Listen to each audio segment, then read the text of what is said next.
How does one company get 300,000 plus professionals in 150 countries to work together? With ServiceNow Workflows, Deloitte seamlessly connects professionals across the globe on the Now platform. ServiceNow Workflows provide Deloitte professionals consistency and agility worldwide, which makes it that much easier for Deloitte to thrive and to adapt to whatever change the marketplace throws their way next. Whatever your business is facing, let's workflow it. Learn more at servicenow.com.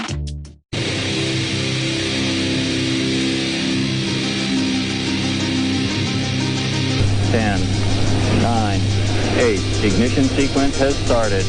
6, 5, 4, 3, 2, 1, 0.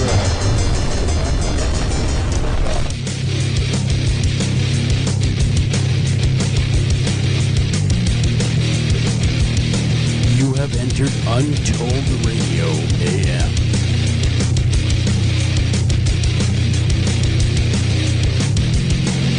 And now broadcasting from a secret location, your hosts, Joel Sturgis and Doug Hychek.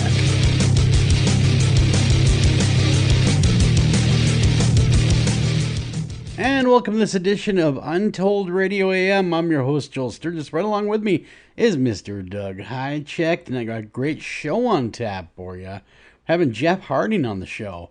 And I got to say, when Doug sent me the header for the show, it intrigued me. It intrigued me a lot because you don't hear often about someone being attacked by Bigfoot. You know what I mean, Doug? No, you just don't hear that a lot, and so.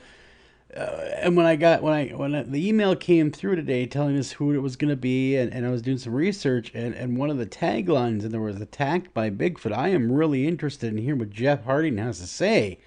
So that's going to be the bottom of the hour, guys. So I'm already intrigued, and he's not even here yet. So you're going to want to hang around for that one. Something tells me it's going to be a great interview, like all of them are. But tonight's going to be maybe a very interesting one. And Doug, how are you doing? I'm doing good. I wasn't attacked by a Bigfoot today, but... well, that is good. I have, by the way, I have heard of 3 or 4 people that have been either slapped really hard onto the ground. One guy got hit by a log, very similar to Jeff's story. Sounds kind of scary. It's going to be interesting. Yeah, that would be scary, getting hit by a log, and then, there's other stories out there, but very few. Most encounters, I would say 99.8% of them are peaceful encounters that you hear about. Yep. There's very few that you hear that turn violent. So you wonder how Bigfoots are dealing with this drought where the streams and the rivers, the ponds, even beaver dams are literally drying up, bone dry right now. Right, and we live in the land of 10,000 lakes, Doug, up here in Minnesota. We're going to be in the land of 10,000 swamps here pretty soon. Gooseberry Falls is just a trickle right now. The world-famous Gooseberry Falls that everyone comes to visit up here is down to a trickle, and that's not looking good. We need some meaningful rain here.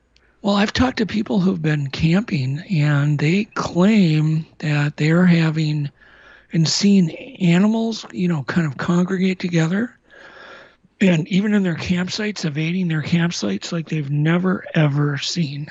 Well, yeah, I suppose, because, no rain equals no berries right now. Yeah, so they're looking for handouts. Yeah, a lot of natural food sources just aren't available right now. I took a bike ride the other day when it wasn't 103 degrees and came by a pond that was pretty well dried up, but there were just a massive deer gathered around the shore.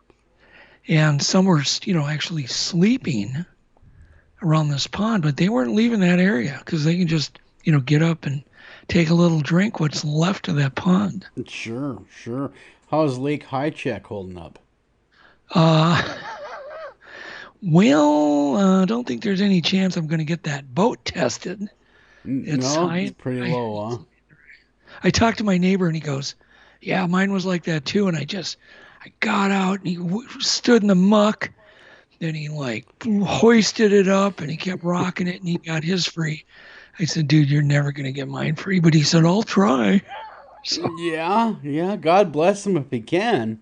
Yeah, that's what I say. You know, but yeah, if it's drying up or if it's losing a lot of its mass, the water, because I would imagine it's down quite a bit Yeah. from But what's past weird years. is the high humidity right now. I mean, it's really humid out. Yeah, like wring your clothes out humid. It's pretty humid. Yeah, like antiperspirant spray shortage, humid. Right. So I know you've had a lot of interesting things happening to you lately. I know you sent them to me in emails at work when the emails came in, so I didn't get a chance to respond. But yeah, you've got some pretty interesting things going on. Did you get a chance to look at the one night with the mist the other night? Yeah. With the weird, it was almost like plasma or northern lights the way it was behaving, where this smoke was just zooming through at 30, 40, 50 miles an hour, and yet you can see this tall grass on the cameras not even move. And I'm like, well, how is that? You know, if it's water vapor, how is it moving at 40 miles an hour if the leaves aren't even moving? And of course, we're talking about these new camera systems that we've got up right now. Yeah, well, I wonder, do you think that maybe, and I'm sure you've already thought of this, and you probably already, got this out of there as thinking of a possibility, could it have been the smoke that we've been dealing with from the wildfires up north coming through? And it could be, but what's causing it to move at 40 miles an hour? Well, yeah, I was going to say, that's a pretty good clip. There would have to be a pretty substantial wind to go with it. Did you actually watch the footage I sent you? I did not have a chance to watch that particular footage. Okay. Well, I sent it to your phone. Do you ever put it on? Go to Messenger. I'll go right now while we're talking to these great people that are listening, that listen to us every single week. And thank you guys so much. You guys are the best. Let me tell you. They definitely are. And I will pull that up and take a peek-see at that. But what else is going on, Doug? Anything? Well, just, the cameras have been really keeping us kind of weirded out at night. You start looking at them and then you're like, you don't want to see anything weird. So I'm watching, and it all started the other night. I'm watching. It's probably 1 a.m. Shouldn't be, I should be in bed. Yeah. And here comes a skunk, and it's starting to mess, comes right up to what we call the roadkill cam. It's like a rabbit that's got a damage to its head. It's got a camera coming out of its forehead. Anyhow, it looks like it was injured. So it comes up, and it's like messing. It's going to like drag the camera because it's wireless. And I'm like, so it's got a speaker on it. So I hit the speaker, and I do a cougar roar. Really? How did it react? And it booked the moment I did it. It just booked. And I'm looking at your smoke here. By the way, it looks like wisps coming by. Just watch it. It's really weird. That is strange. I'm watching it again. It's like comes out of nowhere, but there were hours of this going on. There were bursts that were like more like northern lights. They were behaving like they're affected by electrical. You know what I mean? Yeah, I know exactly what you mean. Yeah. It's like northern lights. That is strange. I have no explanation for what that is. But then it gets weirder. Okay, so we're watching this weird mist, and I'm on the phone with Adam. It's 1 a.m. You can tell he's getting really bushed. And finally, we can't figure out what the hell's going on. He goes, call me if anything weird happens. So I'm like, you shouldn't have said that. So he goes to bed. Maybe 20 minutes later, I'm sure he's sound asleep. And of course, I see Iglo walk in that's about 8 foot up in the air from the right side. And it's really bright. I'm like, so I call him. I call him at 1:30 in the morning, wake him up, and he answers and he sounds, really whooped. And then he gets, the camera turned on, that one roadkill cam. And the roadkill cam is watching peanut butter cam, peanut butter surprise cam. Yep. So he sees the eyes and he's just like wide awake, totally wide awake. So we're watching those things peek around the tree, And we don't know what it is. I mean, it could be an owl. It could be a raccoon. Yeah. Could be anything. But the eyes look big. They don't look little. Look at the still that you sent me of the eye shine. And that is some big eyes. Well, if you want to see the actual video, I think the last video is actually of one of the captures. It's actually a video of the eye shine. It's quite bright. Yeah. That was from last night. So that's the second night. The same creature has walked out to the edge of where you can't see much off the cameras. So the first night it did it far more right and hid behind that big tree on the right. The second night, which was last night, it came more to the left. It was more in the middle, but still the height's the same height. That is interesting. I'm still looking at this still you sent, and I could definitely see those two bright eyes, and that is definitely eye shine that you got going on. Well, it's 8 feet in the air. That's something else. Yeah, it's actually even a little higher than 8 feet. So then, this morning at 7:22, a big black bear comes up. And, of course, we have the roadkill cam to watch the peanut butter surprise cam. Yeah.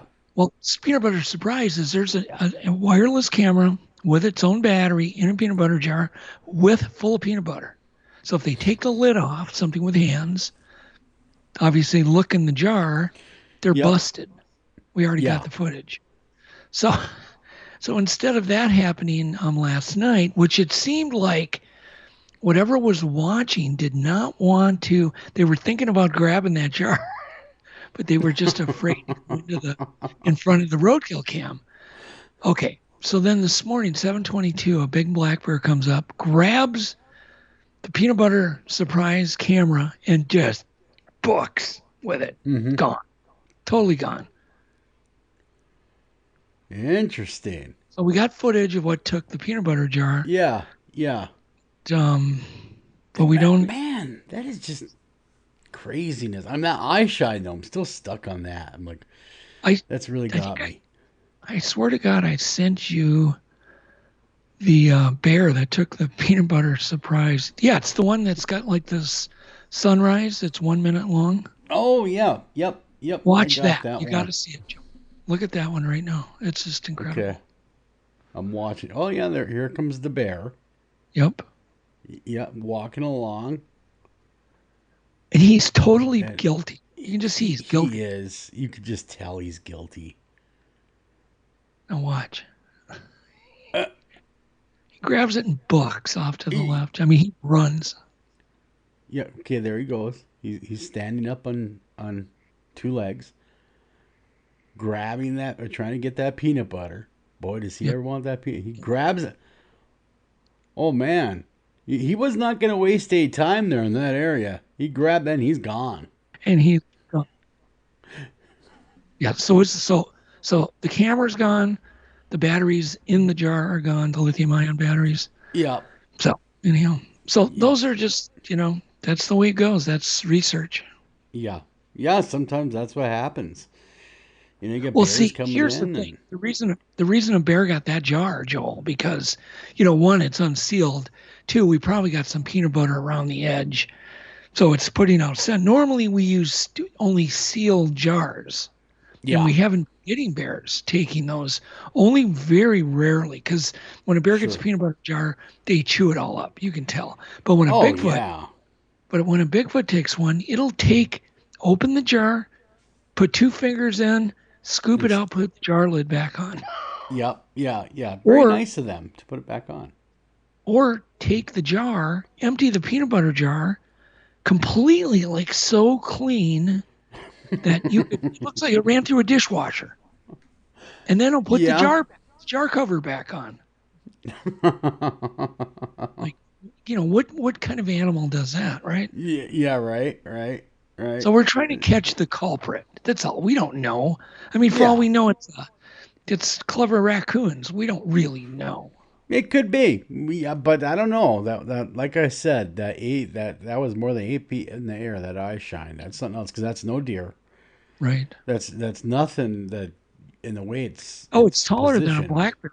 Oh, yeah. No way would a bear on its hind legs give that height to the eye shine.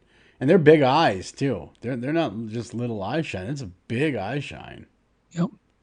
So, and I've seen this both in person, and I've seen it on other cameras. But, yeah.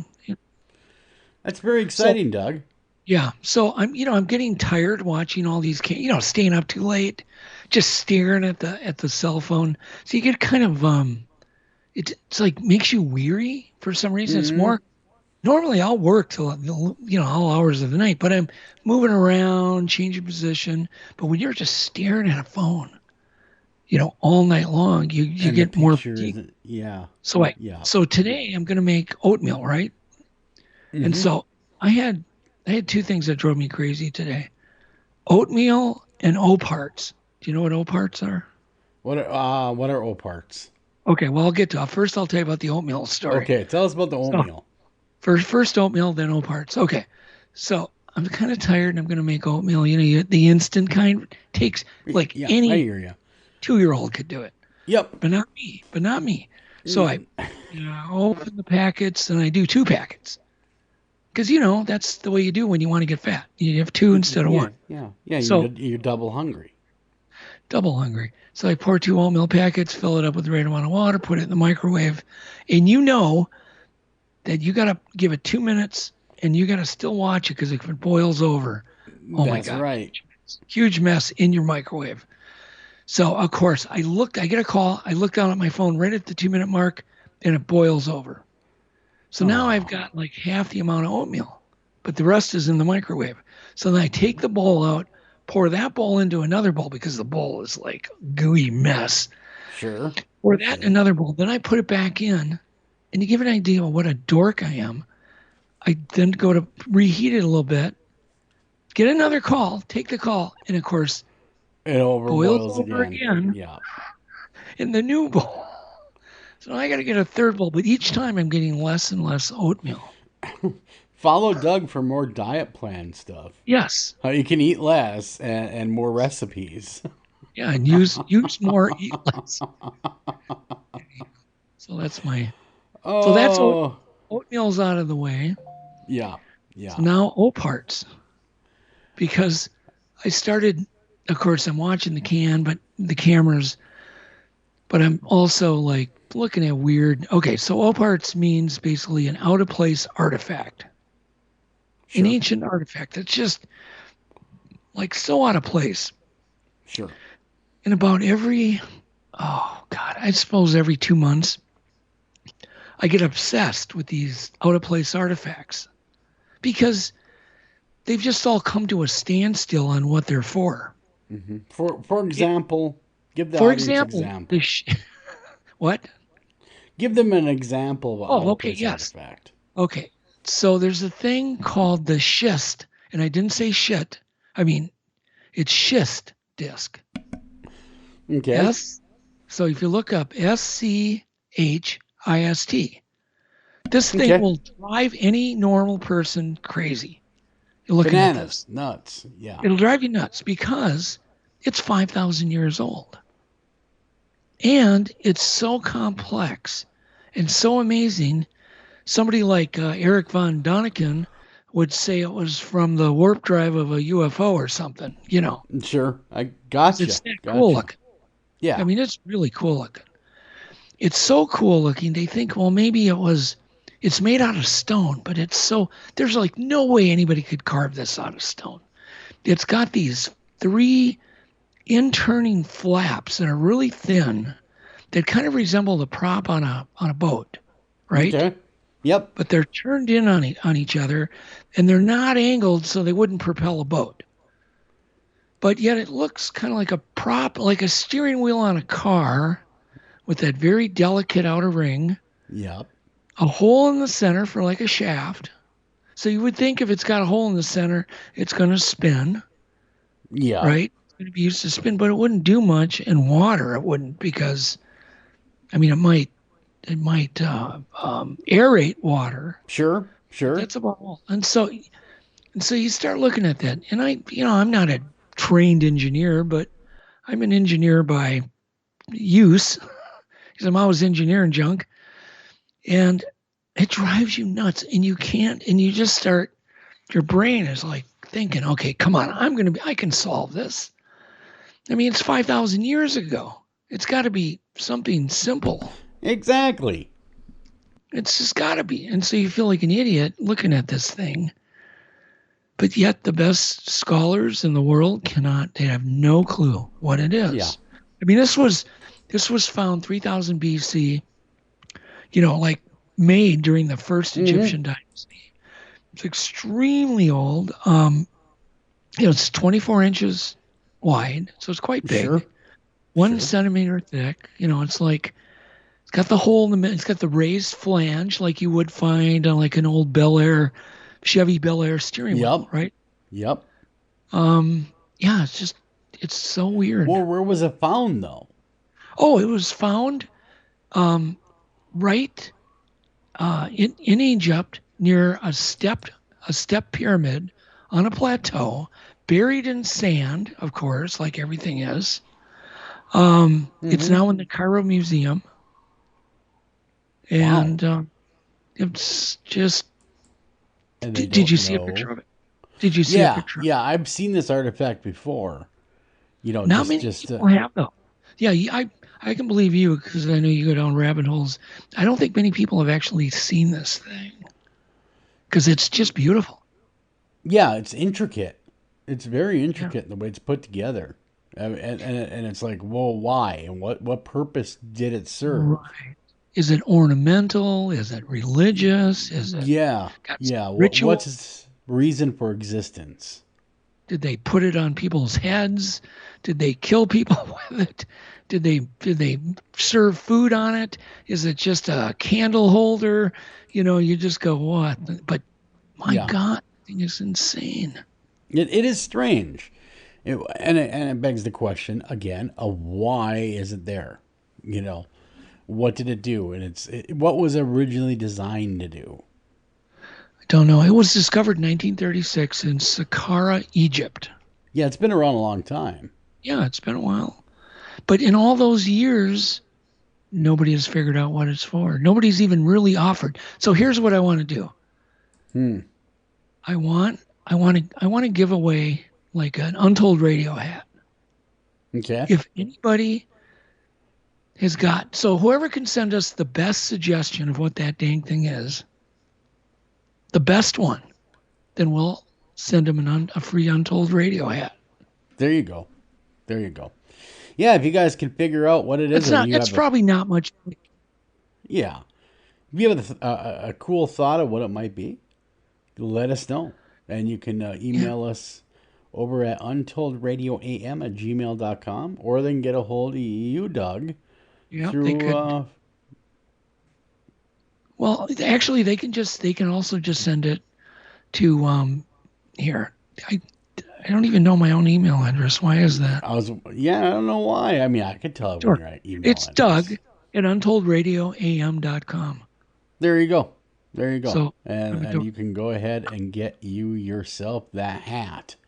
So, and by the way, if you have never visited the Untold Radio AM website, now is your chance to do it. Untoldradioam.com is your one-stop shop for everything cool and awesome to do with the show. Doug has got a disapproving look on his face in Studio B over there. Is everything all right? I'm not disapproving. I was trying to read something. Your face is all scrunched up, and you're squinting to beat all hell. Hey, Doug, is it time for glasses? Maybe is it? I have glasses. I forgot them. Normally, I bring them. I don't have them. I mean, that was a struggle. Either you smelled something putrid, or you're trying to read. One of the two is going on. Speaking of smell, have your eyes been burning from the smoke? They were, but we're not getting as much as we were the smoke. But yes, earlier it was horrible. I mean, I thought there was a campfire right outside my house. I mean, like fire hanging around. Well, yesterday it was like acidic burning in my eyes, and I would wash them out with like Dawn dish soap. Yeah. And then they would start, it'd be fine for like 5 minutes, and they start burning again from the smoke. Yeah. And it's like kind of a plasticky, stinky smoke. Yeah, it has not been easy. And anyone that's in the Midwest is dealing with that smoke, we feel your pain because, man, it has just been horrible. And it shows no signs of stopping either, because I know they're talking about the wind shifting north again shortly here, and we're going to be looking at more of that smoke coming our way. How much time? We have 5 minutes. Okay, I want to talk about 5 minutes. We're doing the contest on the schist. I hate saying that word. Schist disc. But there's other opars. I mean, that really bug me.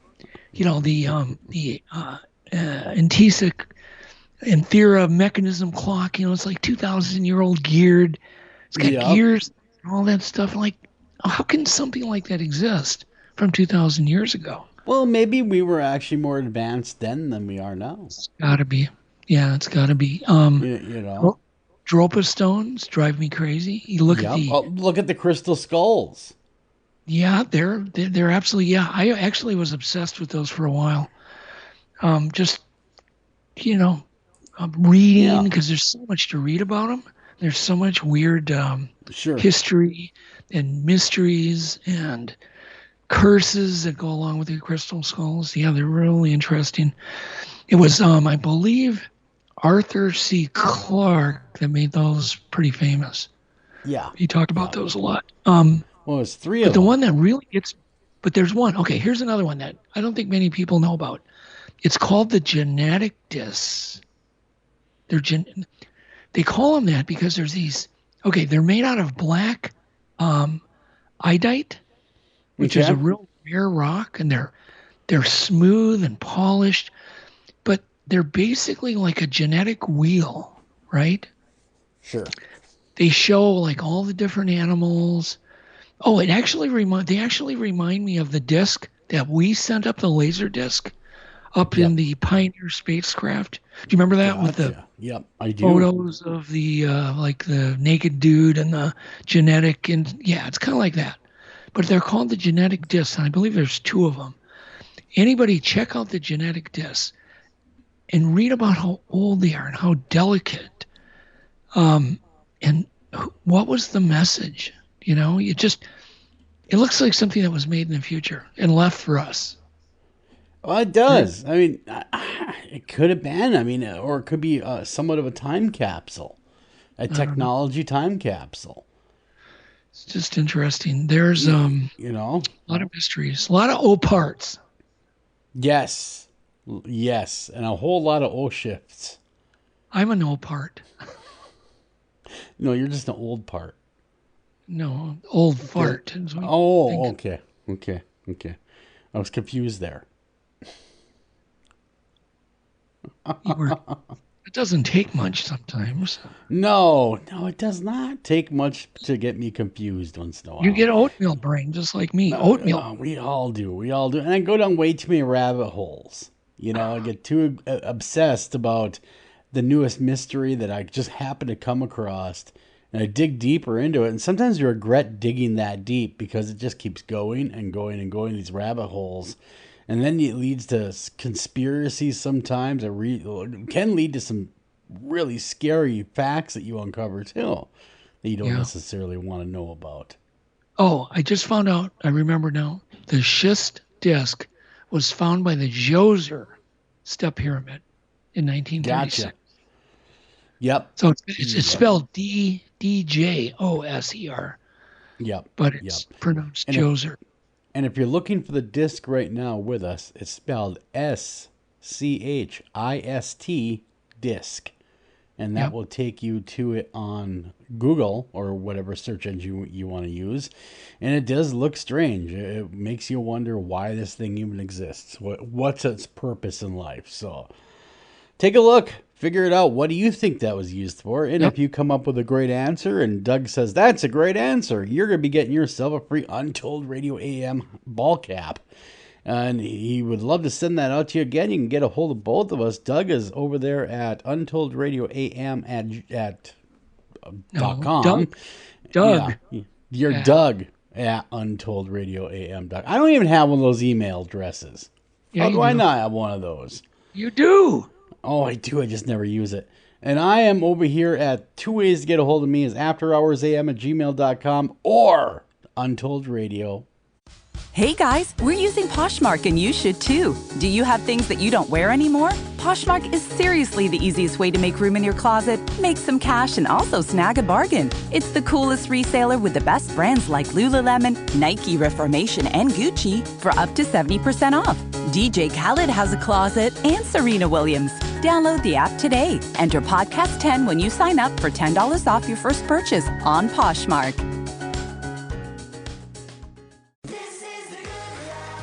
Have you got it? The Shields Visa card gives you automatic gift card rewards. You can use the Shields Visa anywhere, and the more you use it, the more gift cards come your way to give you what you're passionate about, like a new golf club, shoes, fishing gear, or whatever makes you happy. Stop into your local Shields store or visit us online to get your own Shields Visa card. Shields Visa. Got it. Tap the banner for more. At gmail.com. So you can do it both ways to get a hold of me. We're going to run a break. We come back. We're going to be speaking with Jeff Harding. Don't go anywhere. Otherwise, Doug will throw that disc thing at you and hurt you possibly. Or send a sass.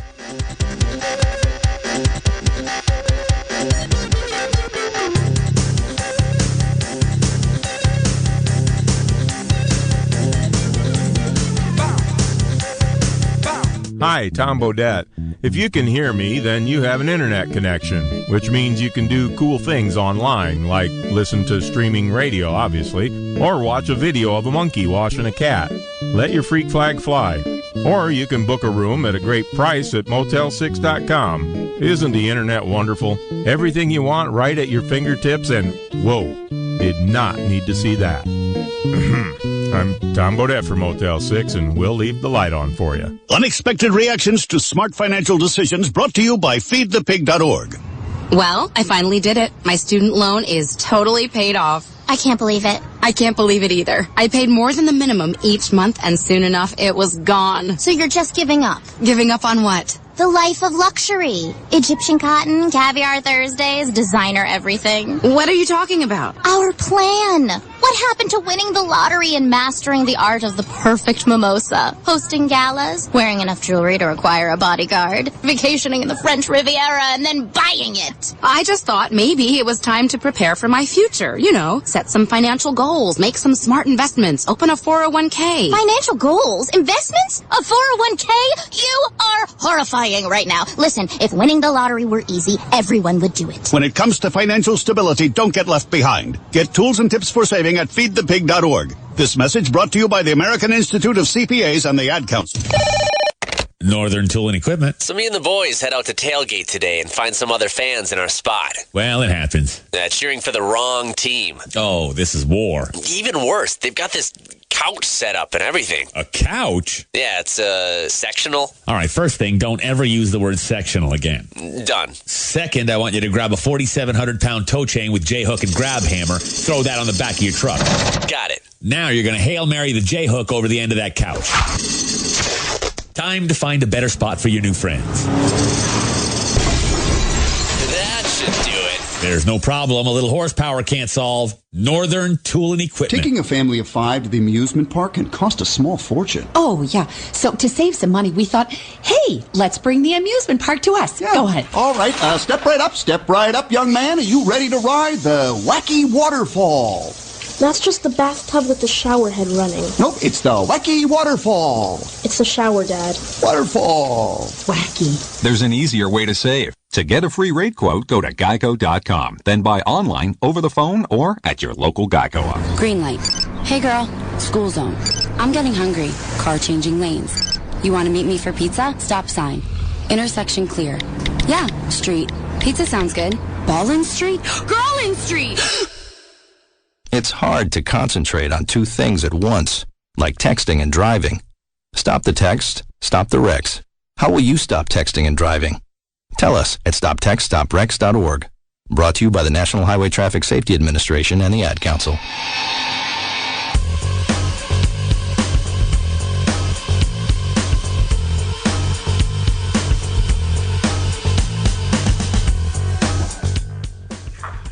And welcome back to Untold Radio AM. I'm your host, Joel Sturgis. Right along with me, as always, is Mr. Doug Hychek.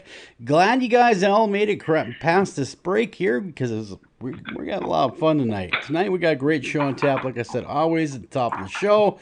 This one's interesting, very interesting. We're having Jeff Hardy on the show with us. He is a 53-year-old real estate broker and developer from South Dakota, husband, father of 2 sons, and a Gulf War veteran. Thank you for your service, Jeff, by the way, of the U.S. Army. He spends a considerable amount of time conducting Bigfoot research in the northern Minnesota areas of Bemidji, Park Rapids, Longville, and Cass Lake, Minnesota.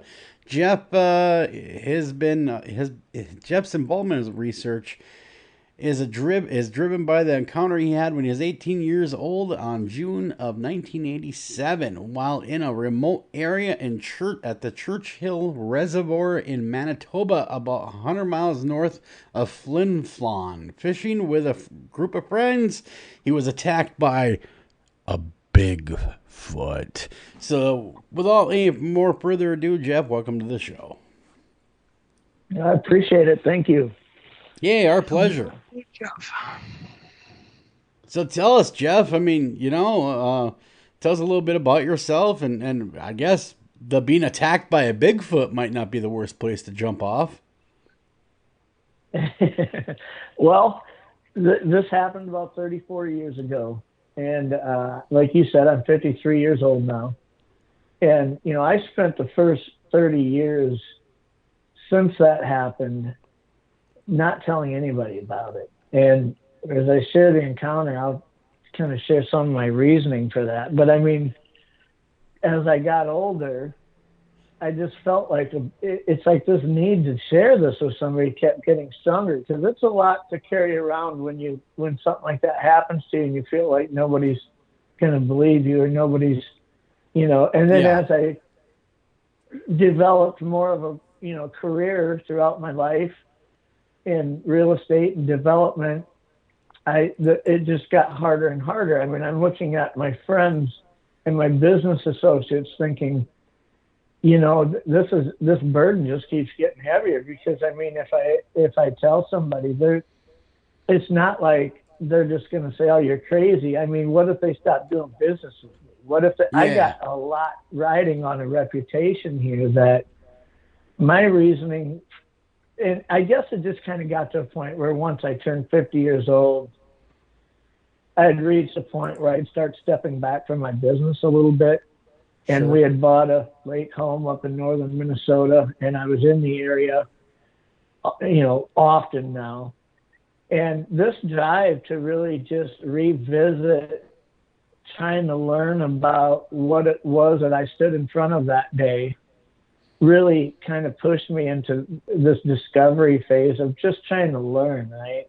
So I started out by listening to podcasts and, reading.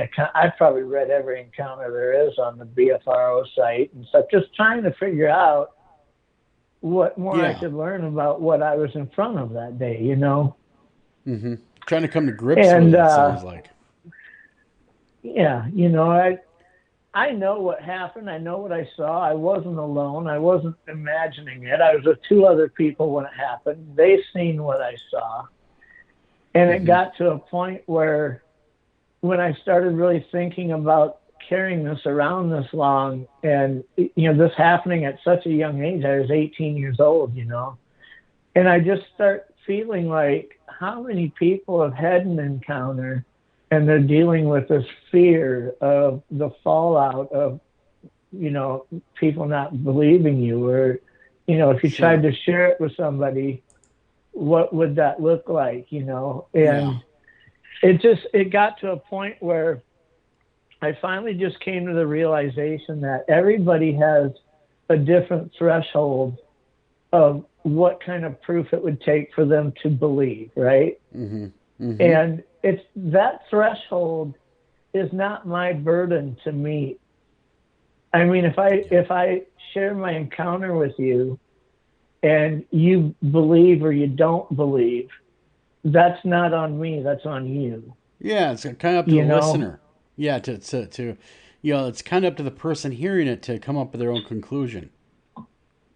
Well, and as you know, if you start delving into this and you start, looking at groups of researchers and people who share experiences online, whether it's on Facebook or whether it's in the encounter registries on BFRO and different sites, and you start looking at the evidence, the sounds, the footprints, you start studying the science, the contributions of Dr. Meldrum and people like that, and you start reading these professional scientific explanations of what they believe, and they're leaning in that direction of proof, and you start realizing that this isn't. It's not up to me to get you to believe or not, right? Mm-hmm. I mean, and so I think that's the fear that people have of sharing an encounter if one has happened to them, is that they're on trial. Even if somebody being judged, even if somebody does believe you, or say they do, you still don't really know if they're being honest with you. Yeah, they might. Yeah, they might. That's even more of a fear I think most people have than even somebody laughing in their face. At least if somebody says, I don't believe it, at least you know where you stand. The worst thing is people talking behind your back or, telling your coworkers, oh my God, that guy's crazy. Yeah, exactly. At least, you get the honest reaction right away, so you don't sit there and wonder, well, now what? What's the fallout going to be now? At least, like Doug had said, it's immediate. At least you know what you're dealing with, kind of thing. Yeah. My dad passed away here just a couple of years ago, and I grew up the son of a hunting and fishing guide. I mean, we spent a lot of time in the outdoors, big game hunting, fishing. I grew up, we're 4 days a week. We were outside doing something, right? And even with that, my dad passed away, I never shared my encounter with him.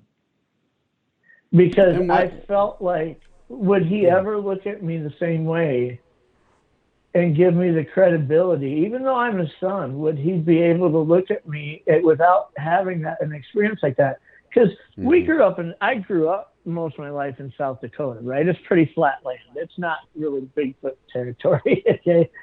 Yeah. But when we started going to Canada and northern Minnesota and hunting in Wyoming and Montana, and, I had at 15, 16-year-old, when I was young, encounters with bears while we were elk hunting, things like that, I grew up understanding what to do in certain situations.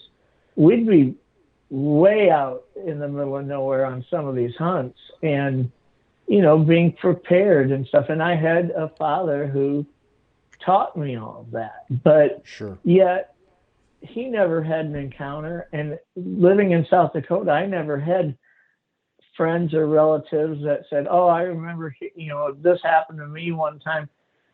I grew up knowing the myths behind, the stories behind Bigfoot, but I never had that secondhand knowledge passed to me of, well, your Uncle Bob had this happen, or what. I never had that, So when this happened to me at 18, it's like I didn't have any reference to put it to.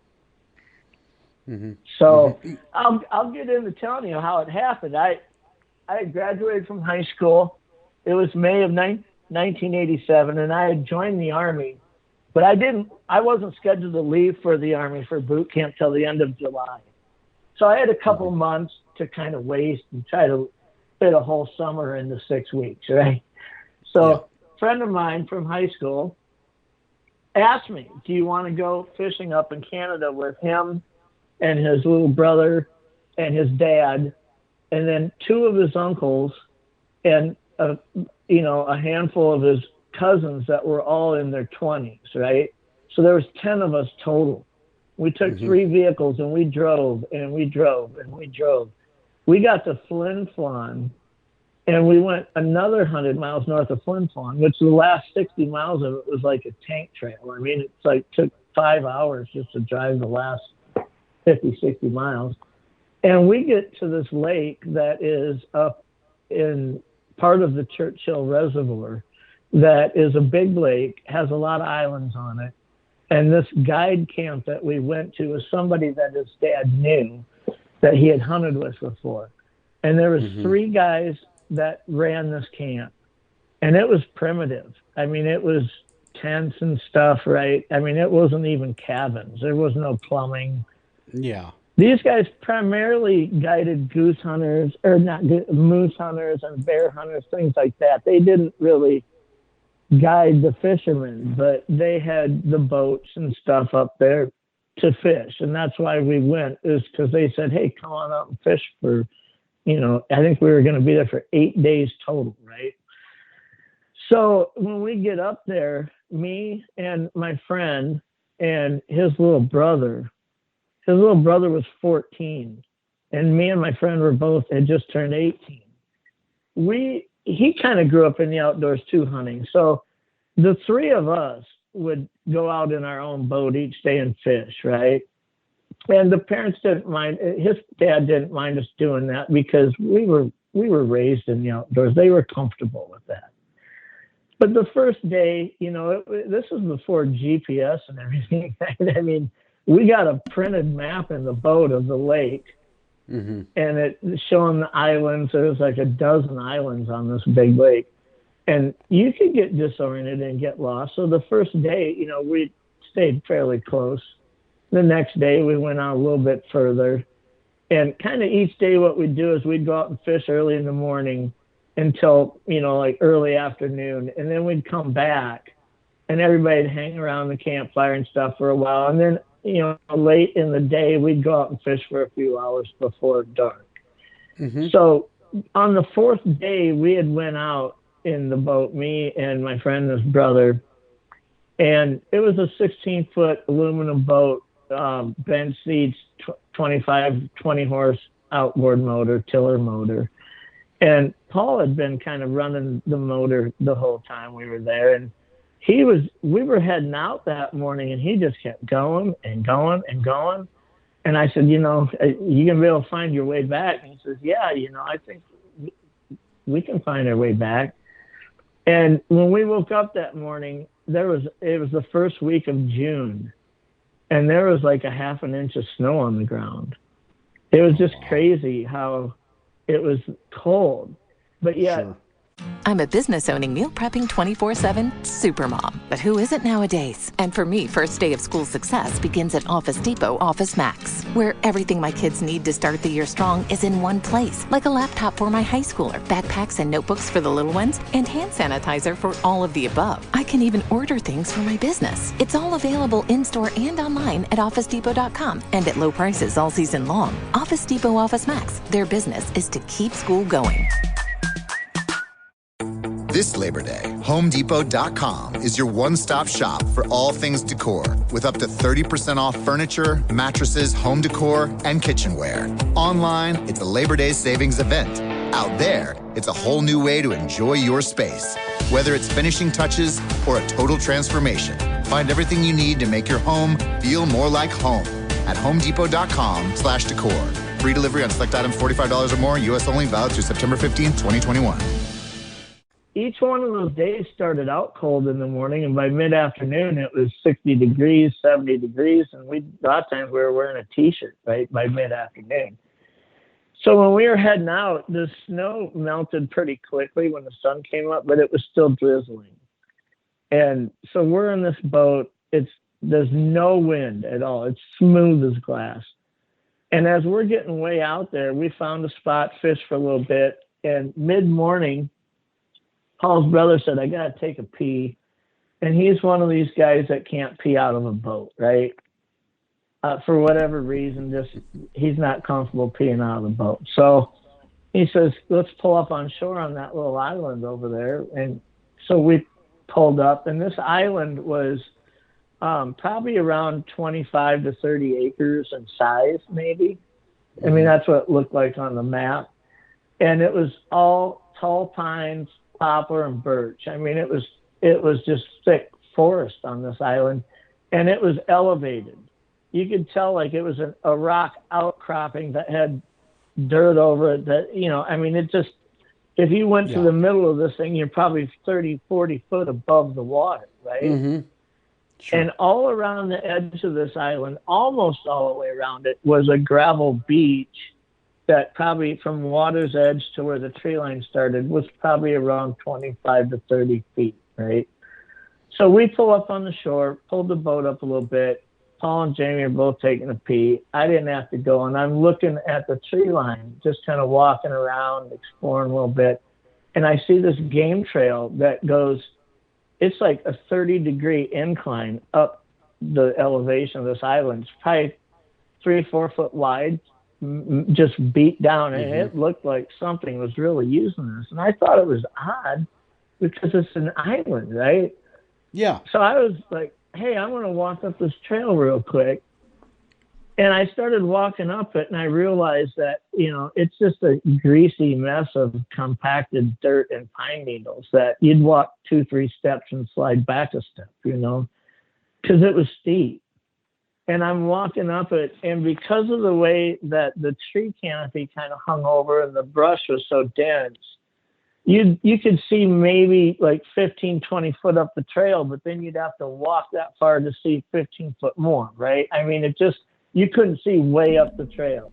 Yeah, it was thick. And I had walked, and when you look left or right into the trees, I mean, it looked like it looked like northern Minnesota, really. It's tall pines and birch, and it's thick, but there's a lot of dead growth on the ground, and, there was a lot of cedar like shrubby type stuff that a cedar tree can grow out of a crack between 2 rocks, so there was a lot of that there.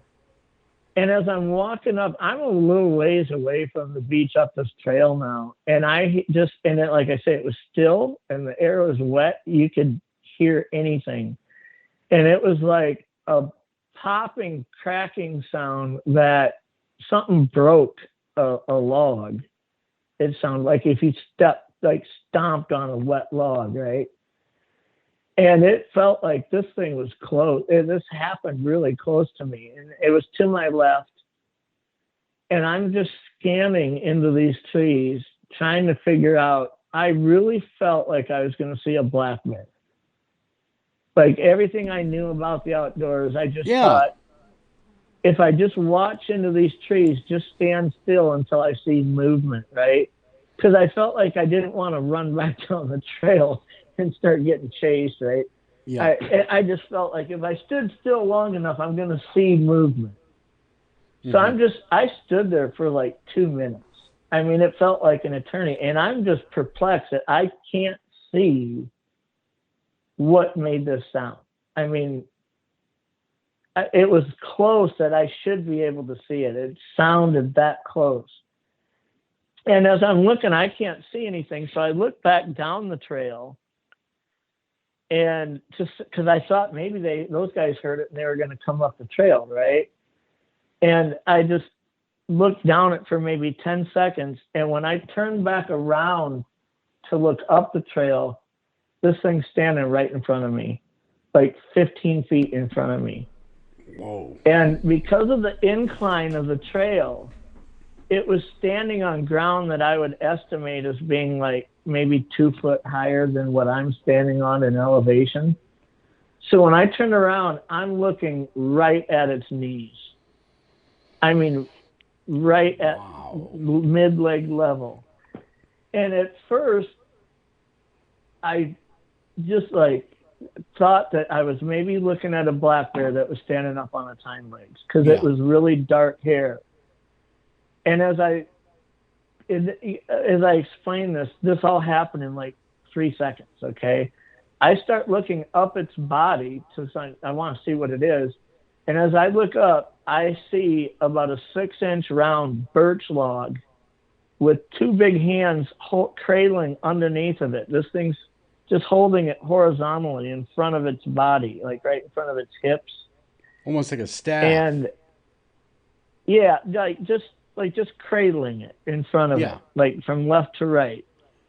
And almost like a roadblock, like don't go past this, right? Mm-hmm. And I see this, and it's about 5 foot long. It's about 6 inches in diameter, and there's about a 5-gallon bucket size root ball on the left side of it. And I see this, and I look up, and as I'm looking up the body of this, it's like standing under of course it was standing on higher elevation, but it was like looking up at a basketball rim when you're standing right underneath the basket, right? It's like I'm just overtaken by the height of this. And the body did not have like any hourglass to it at all. It's like the width at the thighs, the width at the hips, the width at the waist, the width at the... It's just like wide all the way up this thing. And as I looked up at its face, and I seen its face for like 1 second, it was like a bomb went off. It shucked, it was holding this log, and it just like shucked it forward, downward at me, and it hit me right at waist level. And the way that and when it did it, there was like the only sound in this whole encounter that this thing ever made, there was no whoops, there was no screams. It was like, like this huge exhale as it threw it. And it wasn't like, it didn't wind its arms up behind its shoulder and throw something like a baseball. It didn't chuck it like a spear. It was holding it right in front of it, perfectly still. And when it threw it at me, it was like if you passed a basketball from you to me. You know what I mean? Yeah. It's just like effortlessly, it just shucked this thing at me, hit me at the waist, took me off my feet, and I'm flying downhill off my feet. I probably went down about 15 feet before I landed on my back, and it knocked the wind out of me. And this, as I'm sliding down this hill like a slide, I'm looking up watching it. I can see it as I'm sliding down, and it jumps 2 times up in the air, like if you would stomp one foot, it did it with both feet. And this wet, compacted soil, it was like if somebody walked up behind you and slapped you on the back twice. I could feel the reverberation of that, the percussion of the ground. I could just feel it in my body as I'm sliding down. And so right away, as I'm sliding, I'm like in panic mode. I'm trying to get to my feet. Well, sure. I'm trying to turn over. I'm sliding down head first on my back, and I was trying to roll over onto my left side. The log was underneath one of my legs, and my other arm was wrapped up over it, so it was under my arm as I'm trying to turn over. And in the process of sliding down, I wrecked my ankle underneath this log. Just the weight of it kind of and the fact we were sliding, I was sliding, it twisted my ankle. And it was my left ankle, and I slid all the way down to the edge of the gravel. And I jump up, and Paul, my buddy, and his brother are in panic mode. They heard not only like the exhale of this thing, because if I was talking in a normal voice, you could hear me 100 yards away. It was so still. Mm-hmm. They heard the exhale. They heard me hit the ground. They heard me, like trying to scurry, trying to get turned over as I'm sliding down. And they see me pop out on the beach with this log on me. And I get to my feet, and I'm yelling at them, swear words, like, get in the freaking boat, Yeah. Get in the boat. And they are running. And I looking at it in retrospect, I think they thought that I was attacked by a bear. Yeah. And so they're running to the boat. And Jamie jumps in first and goes back to the motor. And Paul pushes the boat off the beach, and he's probably standing in a foot of water. He's just holding the boat while he's standing there, the nose of the boat. And Jamie's back there, vroom, vroom, vroom, trying to start this motor, right? Yeah. And I wanted to run to the boat, but 2 things. 1, my ankle was hurt. I couldn't really run. And 2, I had this deathly fear that I could not turn my back on that game trail. I really felt like if I turn my back to it, I'm just going to get tackled, right? Yeah. And so I'm backing up and kind of sidestepping while I'm limping to the boat. And I get to the side of the boat, and I walk out into the water and get to the side of the boat where I'm in the middle of it, and I just kind of flop my body over the gunwale of the boat and get sitting down on that bench. And Paul still isn't pushing the boat out. Jamie's still pulling the motor, and it won't start. Now, in retrospect, I don't know if he's ever started a boat motor, to be honest with you. Yeah. I don't know if it was flooded or what happened, but I mean, it just was not starting. And as I'm sitting there and Paul's standing there holding the front of the boat, I'm yelling to Paul, get in the boat, get in the boat. And Paul kept looking back at the tree line, and he felt safe enough to just stand there and hold the boat, thinking that, he doesn't realize there's a Bigfoot there. Yeah, he's thinking at this point it's probably a bear. He's thinking there's a bear else. and it's ran away, whatever. Yeah. So I'm getting the boat. I look down the beach to our left, like about 70 yards. There is a black bear that wasn't a big black bear. I mean, it was like a 2-year-old bear. Comes running out of the tree line onto the beach. I mean, like full blast. And it's a ways down the beach from us. And it gets out and turns its body towards us. But it doesn't see us because it's looking at this tree line the entire time. And it just starts strolling towards us down the beach. And its eyes locked on the tree line 90 degrees to its left as it's walking towards us. And I said, Paul, there's a frickin' bear there. Jamie yelled, there's a bear there. There's a bear. Hit Paul's little brother. There's a bear coming. And I knew that it wasn't a bear that I was in front of, right?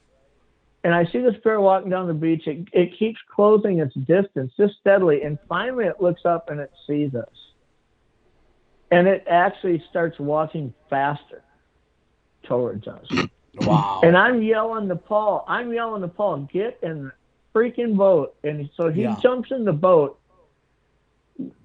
jumps over the seat I'm sitting on, and he tells his little brother, get in the front of the boat. And Paul sits down and starts pulling the motor, and it still isn't starting for him. And this bear's getting closer and closer, and Jamie his little brother is in full panic mode. I mean, and I guess now that I look at it, I've got 2 sons that are 16 and 17 years old. And I look at their maturity level of when they were 13 or 14 and where they are at now. I mean, how this is affecting probably me and Paul and how it was affecting Jamie is probably 2 different things, right? Jamie was in full-blown shock panic mode, more so than me. And yet I was the one who was standing in front of that thing, right? Yeah. And so this bear comes closer and closer, and I tell Jamie, I said, we had caught a couple northern pike that morning, and they were on a stringer on the edge of the boat, hanging over the boat. I said, Jamie, get one of those fish off the stringer. And he grabs the stringer and takes a 4-pound northern off of it, and he chucks it up on the beach. Okay? And we aren't there's only 20 feet between the nose of the boat and the edge of the water right now. I mean, we aren't blowing out. There's no wind. Yeah. We're really close. And this bear walks right up to where that fish is, and without picking it up, it looks back at the tree line, staring at the tree line like, whatever this was that did this to me that bear knew that it was there and was freaking out, right? Mm-hmm. And so it picks up, as it goes to pick up this fish, I realize this bear's missing its right paw. And it's not a recent injury. I mean, must have been caught in a trap, or, now that I've kind of done some bear research, and Doug will know about this because he's the king of bear research, it could be that a male bear, actually when it was a cub, bit its paw, trying to kill it or something, right? Yeah. Maybe that's more likely than a trap, but for whatever reason, this thing had a stub at its right wrist, and it grabs the fish with its left paw, presses it against its stub, picks it up, and within one chomp, just bites the head off this fish. Mm-hmm. And it chews it about 3 times and swallows it. And it quick, just like somebody snapped their fingers behind you, it jerks its head, looks over at that tree line, drops that fish, and takes off sprinting down the beach in the direction it came from. And I didn't even know a bear could move that fast. This thing looked like it was a car driving 30, 40 mile an hour. It was running full blast down this beach. And that's when I started realizing this thing isn't gone. Yeah. It's it's got to be right there at the tree line. Okay, confession time. I just finished back to school shopping. Nothing like the last minute, huh? Kohl's to the rescue. I got 25% off a JanSport backpack for my son, $17.99 So Jeans for my daughter, and 50% off Levi's for both kids. Levi's, can you believe it? I even got $10 off because I spent $25 and picked up Kohl's Cash. So, yeah, sometimes procrastination pays off. Select styles. 10 off 25 offer in September 6th. Levi's coupons do not apply. Some exclusions apply. See store or Kohl's.com for details. This Labor Day, HomeDepot.com is your one-stop shop for all things decor, with up to 30% off furniture, mattresses, home decor, and kitchenware. Online, it's a Labor Day savings event. Out there, it's a whole new way to enjoy your space.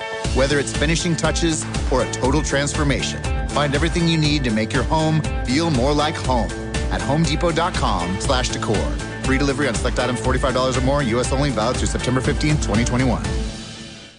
And I just start screaming at Paul. I'm like, get this thing freaking started, man. Yeah, that's good. Are you guys, Jeff, are you guys offering suggestions to the guy the kid who's trying to start the boat on what to do? Are you yelling at him? Well, pump the ball? Me sitting there, when I first got in the boat, to the point where I told Jamie, get a fish off the stringer, that was probably 2 minutes in duration. I mean, it seems like an hour, right? But I mean, it's probably a couple minutes. But I, the whole time Jamie was pulling on the motor and I was sitting in the middle of the boat prior to Paul getting in, I couldn't say anything. I was staring at that game trail with my mouth hanging open, trying to process, going through a check down in my head of what just did this to me. Yeah. I know it wasn't a grizzly. I know it wasn't a black bear. I know I'm just trying to make reason of this, right? Because like I say, I don't have any Bigfoot experience or reference or stories to compare what happened to. I have no reference base at all. I'm just trying to holy crap, what was this that just attacked me, right? And so Paul finally gets the boat started and puts it in reverse, and we start backing away from the shoreline, right? And we're just slowly backing away from the shoreline and watching this beach. And once we get about 80 to 100 yards out, all three of us watch this thing walk right out of the tree line onto the beach. In 3 or 4 steps, it covered 25, 30 feet and walked right up to that fish. And it stood at that fish staring at us. And it was an opportunity. This was that moment of revelation for me where I realized what I think could have attacked me. I'm now realizing that is what attacked me. Confirmation. Yeah. Yeah. And so we're watching this. And it stood there for 10, maybe 15 seconds just staring at us. And then it lowered down and picked this fish up. And when I say it knelt down to pick it up, it's not like if I knelt down, you're going to plop down to one knee, grab something, and then get back to your feet. This thing lowered its shoulders at about a 45-degree angle. And like an elevator, just low in a fluid motion, just lowered down, grabbed that fish with one hand and stood right up, and it held it straight up and down. I mean, it doesn't have a head on it, but it's holding it with its hand wrapped around its back, holding it straight up and down in front of his body, staring at us still for like another 10 or 15 seconds. And it turned around and walked right back into the tree line. Wow. And I can tell you, I didn't have any reference to tell its height, but from when I stood in front of it on the trail and then seen it on the beach, this thing was 10 foot tall. I mean, I started realizing that if I had a running start and jumped up at 5'10", jumped up as high as I couldn't touch the top of its head. Mm-hmm. Like, this thing is just huge, and it's just the width of it. And so, as we're all watching this, the whole time it was standing there, Paul and his brother are yelling, "What is that? What the F is that? Yeah. Holy crap, what is that?" You know, I mean, they're just coming undone, panicking, trying to justify what they're seeing. Sure. And Jamie is like, Jamie's crying.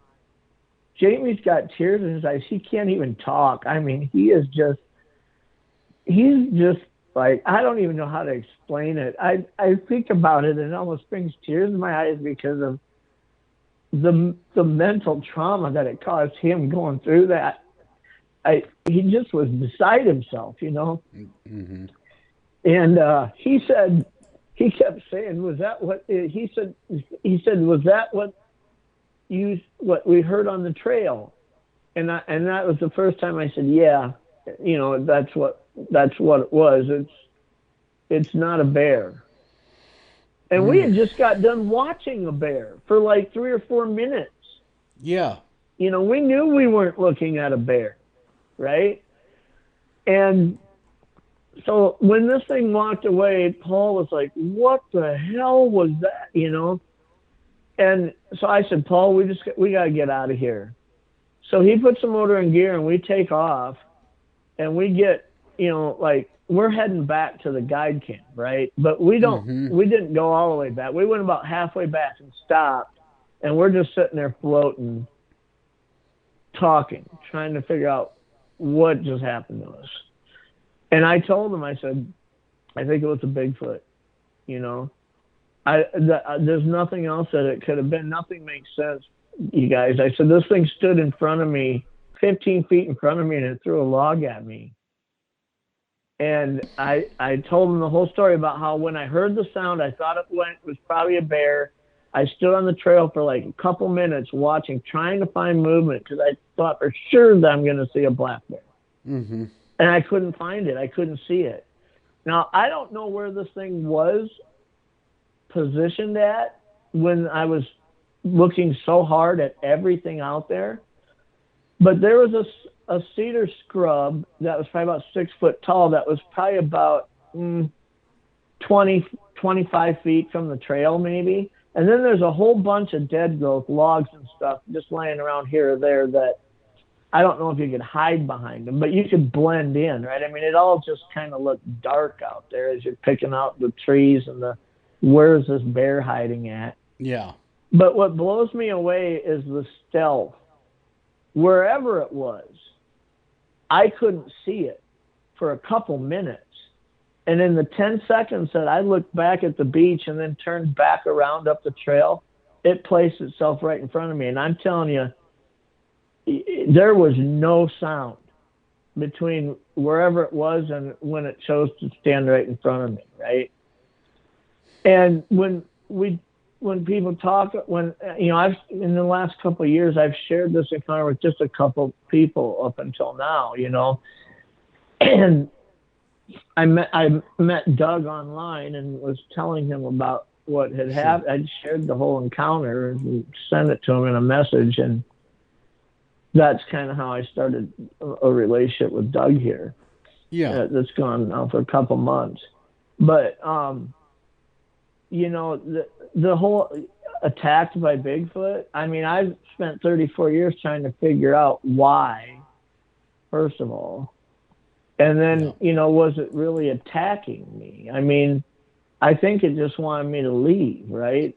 It wasn't trying to, I don't think it was trying to hurt me. I got hurt. See, Jeff? I don't think that was its intention. Jeff, so the root ball on the tree actually, if you think about it, protected you. Because it's going to... Yeah, you know, I think here's what kind of come to the conclusion with having so long to think about this. One, I think that 99 times out of 100, people are around something like this, are around to find themselves around a Bigfoot, and they never knew they were. Because I believe if this happened on the main shore of the lake, it simply would have just, with the same stealth that placed itself on the trail, it would have just went back further in the trees, and I never would have had an encounter, right? But because this was such a small island, and it, for whatever reason it was there, it was hunting, whatever, and it would be really easy for it to hunt from. I mean, I've put a lot of thought into this over the years. You know, on the mainland, if you're going to chase a deer or a moose or a bear or whatever, and try to take it down, that's not going to be easy. I mean, even for a 10-foot tall Bigfoot, that's not an easy process to catch them. And, or, you know, it's probably more likely an ambush type hunter, you know, not a stalk and chase hunter, right? And on this island, this lake, we've seen it twice in the first 3 days we were there, where we saw a moose swimming across from one island to another. And then on another day, we saw a deer swimming across from the mainland to an island. Okay?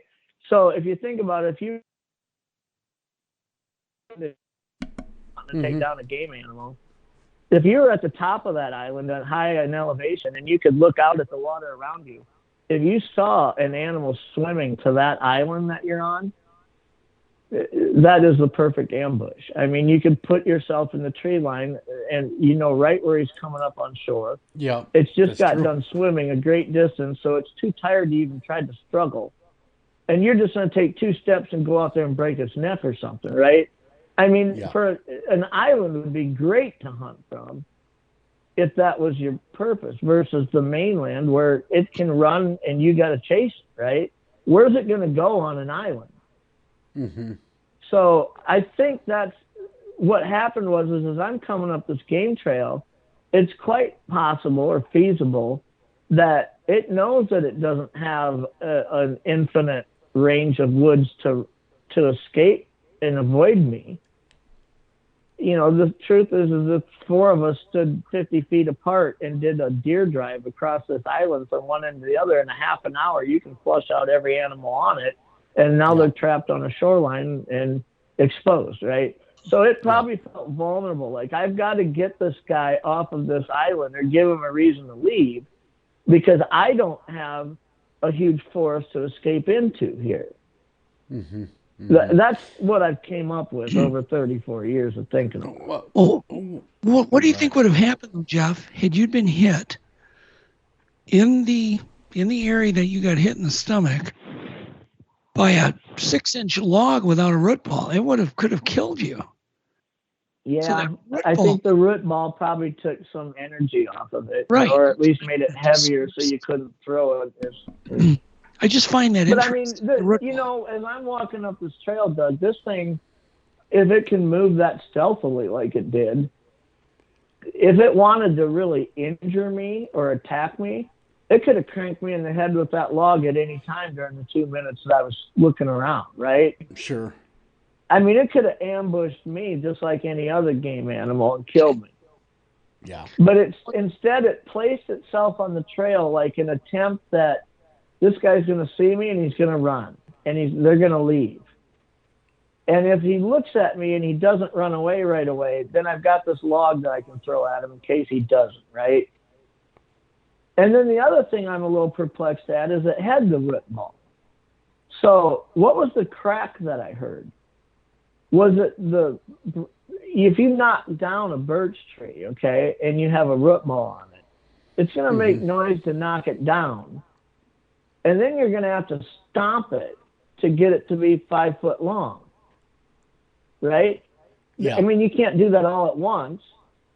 So it's almost as if it had uprooted this thing and was planning on using it if it had to. And like maybe he has several trees knocked down that he can use to ambush an animal or injure something. And what I heard was him stomping it. He stomped it to length. I never heard him push a whole tree down, right? all I heard was something stomping a log, like that kind of a crack. Well, with the rock structure of the island, it's very likely that tree was already down.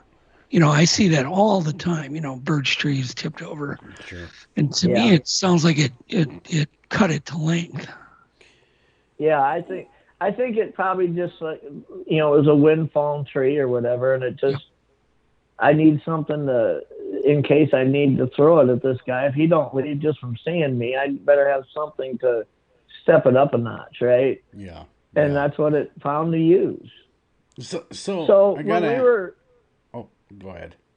No, go ahead. You go ahead. I was going to say, I got to ask, what was the color fur? What did it look like? Was there a smell before you saw it? Any of the things I never smelled... Yeah, now that I've done like a couple years of investigating on, what other people have experienced, I think, I didn't smell anything, and I didn't hear like whoops or screams or tree knocks or anything. I just heard something breaking, and then boom, there's a 10-foot Bigfoot standing in front of me 15 feet away. And then it threw a log at me. So when I can tell you, when I turned around and looked at it, the very first moment I saw it at knee kind of thigh level, one of the things that really, at first I thought, oh my gosh, there's a bear here. But I've been pretty close to bears, and when I was looking at, as I'm staring at these thighs, it was the width and the diameter of these legs that made me realize this isn't a bear. Mm-hmm. Because its thighs were about the diameter of 2 5-gallon buckets side by side. Jeez. I mean, it's just unbelievable how big the thighs are on it. And it was a dark chocolate, like almost black, right? And as I look up it, I noticed that when I saw its face, even though it was for like literally a half a second, it was like eye contact triggered this thing to throw this log at me. Mm-hmm. But the moment that I saw its face, I could see that there were human elements to it. This Labor Day, HomeDepot.com is your one-stop shop for all things decor, with up to 30% off furniture, mattresses, home decor, and kitchenware. Online, it's a Labor Day savings event. Out there, it's a whole new way to enjoy your space. Whether it's finishing touches or a total transformation, find everything you need to make your home feel more like home at HomeDepot.com/decor. Free delivery on select items $45 or more, U.S. only, valid through September 15th, 2021. There, I can still see it. I mean, it's like it'll be ingrained in my mind until the day I die. I can see it. I can see it like I'm looking at a picture. How long was the eyes, Jeff? How long was the hair on the legs? You were talking about the thighs. So this was a little confusing because we had rain, okay, and it was still drizzling when this happened, and some of its hair was like matted down. Okay, so what would maybe normally appear wispy, or flowing looking, was like wet, So, when I could see the hair, the legs, the knee, everything is just covered in hair that's probably like 4 to 6 inches long, maybe, but I mean, it's just wet. So it didn't like wisp out to where you could really accurately see how long it is. Yep. Yeah. And the one thing that I did notice, just kind of when it was out on the beach and we were looking at it, when it bent down, when it lowered its shoulders like to 45 degrees and reached out to its side with its arm, you could see the hair hanging off of its arm, like leather fringe hanging off of a leather jacket. Those jackets have fringe on them. I mean, it was quite long the way it hung off its arm. Yeah. And what you can tell, it was matted because it, from like the wrist to the elbow, it hung really freely. Like you could tell it was like maybe 8 inches, like just this long hair hanging down off the arm. But in the upper arm, it didn't look as long, but I think it probably was, but it was just wet, you know. It just looked like it had, even on the beach when you could see its hips and everything, you could see hair that looked like flowing look to it. Even from 80 to 100 yards away, you could tell that the hair on it's lengthy, but yet there's some areas where it kind of flows out from the leg or out from the body, and there's other areas where it's just matted to it. So I guess I attribute that to the fact that it was just so wet, you know. Did you notice its neck? You know, like did it have long neck or short neck? It didn't have like much of a neck at all.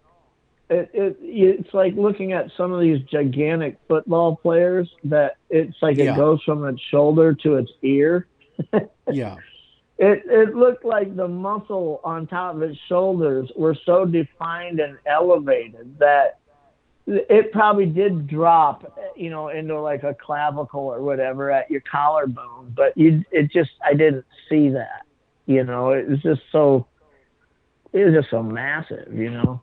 Its face, the facial features, you know, like when you see pictures of apes with a real flattened nose that's upturned and the nostrils look like they're like the size of golf balls, you know, it didn't look like that.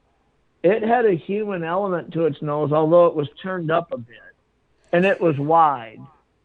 But it didn't look like a primate nose. You know what I mean?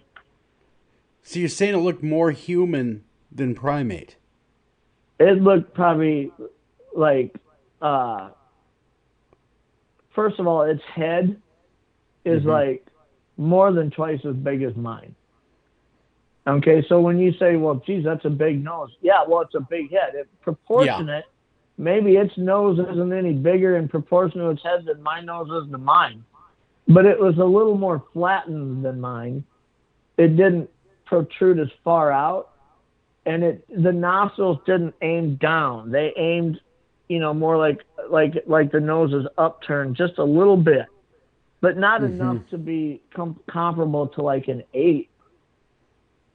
You know, I mean, it looked, and its eyes looked like human, but it had this brow, like such a defined brow that they look so sunk in, right? Yeah. And its skin on the nose and around the top part of its mouth and around its eyes looked like dried dirt. I mean, it was black, but it was like chalky black, right? Like flat black. It didn't have a sheen or a glisten to it. It just looked like it was just flat black paint. Was there any facial expression, Jeff? Like, you know, did it grimace? Did it show its teeth? Anything like that? So its top lip is tight to its teeth. Like, I try to compare that to like if you had a really big grin on your face. Not a smile, but a grin. Your top lip is like really tightened up to your teeth line. So I couldn't see its top teeth, but its bottom lip, its jaw was open, like halfway open and just stayed there the whole time. And its bottom lip looked like it just was like lazy, like it just hung down. It's almost like I've seen it before where I've had, a black bear, and I've seen a lot of videos of brown bears where when they try to scent you, they curl their bottom lip open and open their mouth, and they're like trying to work air up to their nose so that they can collect the scent and smell. I mean, a bear doesn't smell anything without opening up its mouth, right? That's kind of what this thing was doing. Its bottom lip was hung down, like curled out a little bit, and its mouth was halfway open.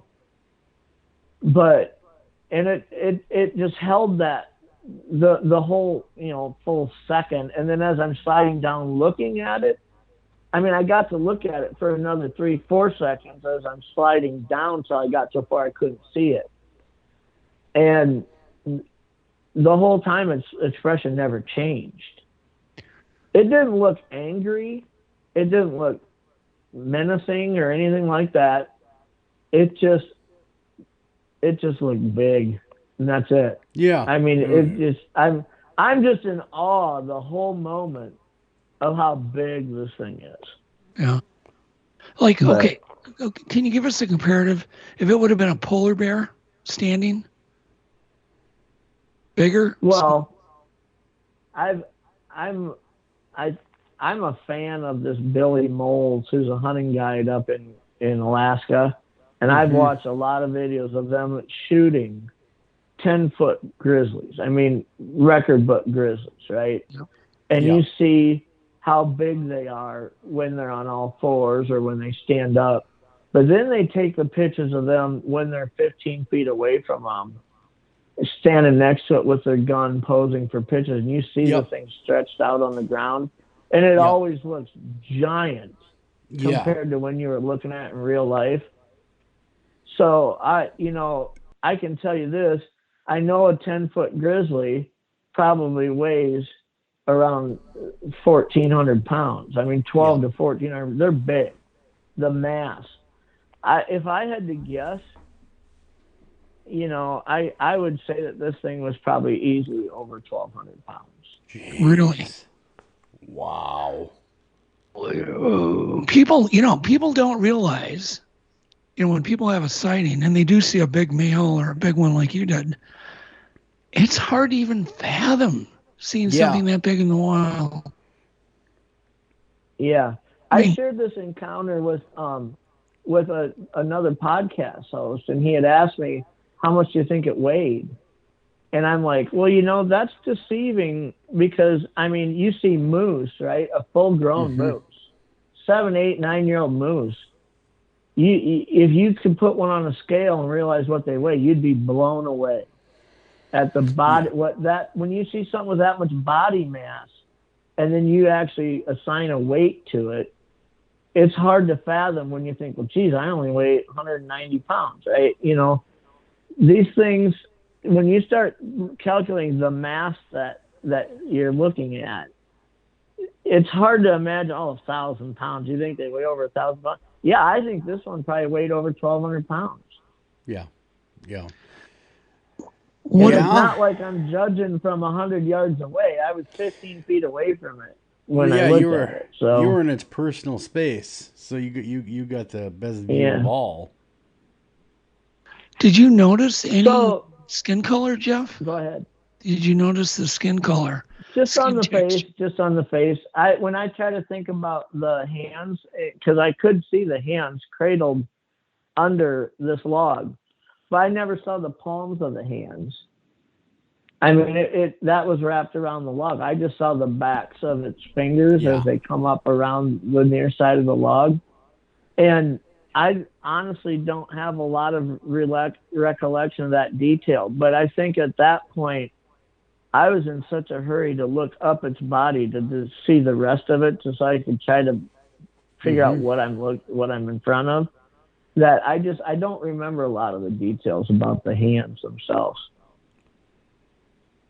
Jeez. And another thing is I never got to look at its feet because I turned around and saw its knees, and instinctively I'm like, look up. What the heck is it, right? Yeah. I wish so badly I could have at least look at its feet because, doing some research now myself, you see a track like, oh, here's a 16-inch track, somebody says, right? And they show you a print cast of it, and you think, well, I wonder how big that one would have been at a 16-foot track, right?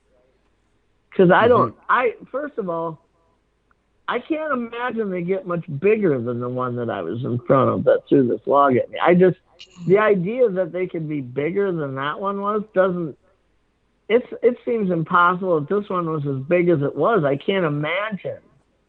Yeah. That it could get bigger, So yeah, well, I was gonna ask, when the other people saw the Bigfoot in your party, did they talk about it afterwards? I mean, what was everyone's opinion? Once you're safe and you're away, and you're making your way back, did you guys just stop and say, "What the hell did we just see"? Yeah. So when we were in the boat talking about this, we actually reached a point after about 30 minutes of just back and forth, right? And we're still in shock, but that adrenaline dump is kind of wearing down a little bit, you know? Mm-hmm. And we just kind of felt like I wanted answers, and I knew that these two didn't have them. And I think that's how each one of us was processing it at that point. We knew what we saw, right? But talking about it anymore isn't going to make me feel any better about it, because I'm really needing an answer that nobody in this boat can give me. Sure. And so I said to Paul, should we go back and tell your dad about this? And Paul just sat there staring at the floor of the boat, thinking about this, putting some thought into what should we do. And he looked at me and said, I don't think I'm ever going to tell anybody about this. And I said, well, you don't think we should go back and tell them? Yeah. And that's when Paul said, listen, we're going to be here for 4 more days fishing with these guys. We're going to be the butt of every joke. Nobody's going to believe us. Nobody's going to believe what happened. They're going to make fun of us. They're going to think we're making it up. And I don't see any good that comes from telling people this, because nobody's going to believe us. Everybody there is older than us. We're just we're going to be the stupid kids that they make fun of. Yeah. And at first, I couldn't justify that reasoning. I was thinking, well, yeah, but come on, we have. And the more I thought about it, I thought, Paul's right. Paul's right. Sure. There's nobody that's going to believe us. And so we went back to the guide camp, and we pull up on to the dock in the boat, and the others that were already back there, they were all standing on there's 2 docks next to each other. They were standing on the docks, shooting the crap. These 3 guides were out there, standing on the docks, talking to them, and here we pull up, and we all 3 get out of the boat, and it's like silent. Well, like, we aren't saying nothing, right? And for 3 days in a row, we're the kids, right? Well, normally when we get back, we're telling war stories, right?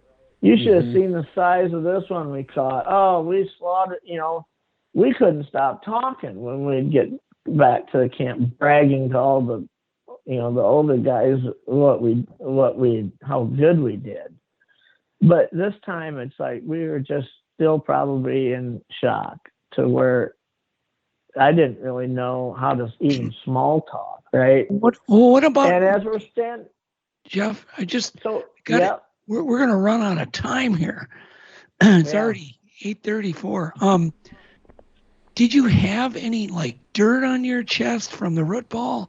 Did you have any blood on you? What injuries? When we were standing on the dock, everybody eventually walked away from the dock and went back to the campfire, and except for one of these guides. He was looking at me. He was an older fellow, and he's looking at me and he says, "Are you okay?" And it just seems strange that he would ask me that, because I'm trying to hide everything, right? I'm not showing any emotion. And I said, "Yeah, why?" And he goes, "Well, you've been here for 3 days, and I don't know you that well, but it just seems like did you have an argument with your friends out in the boat or something? Because you guys are being real quiet." And I said, "No, we just had something happen to us out there, and I'm not sure what to make of it." And he said, "Well, where did it happen?" I said, "On an island, way up on the northwest corner of the lake."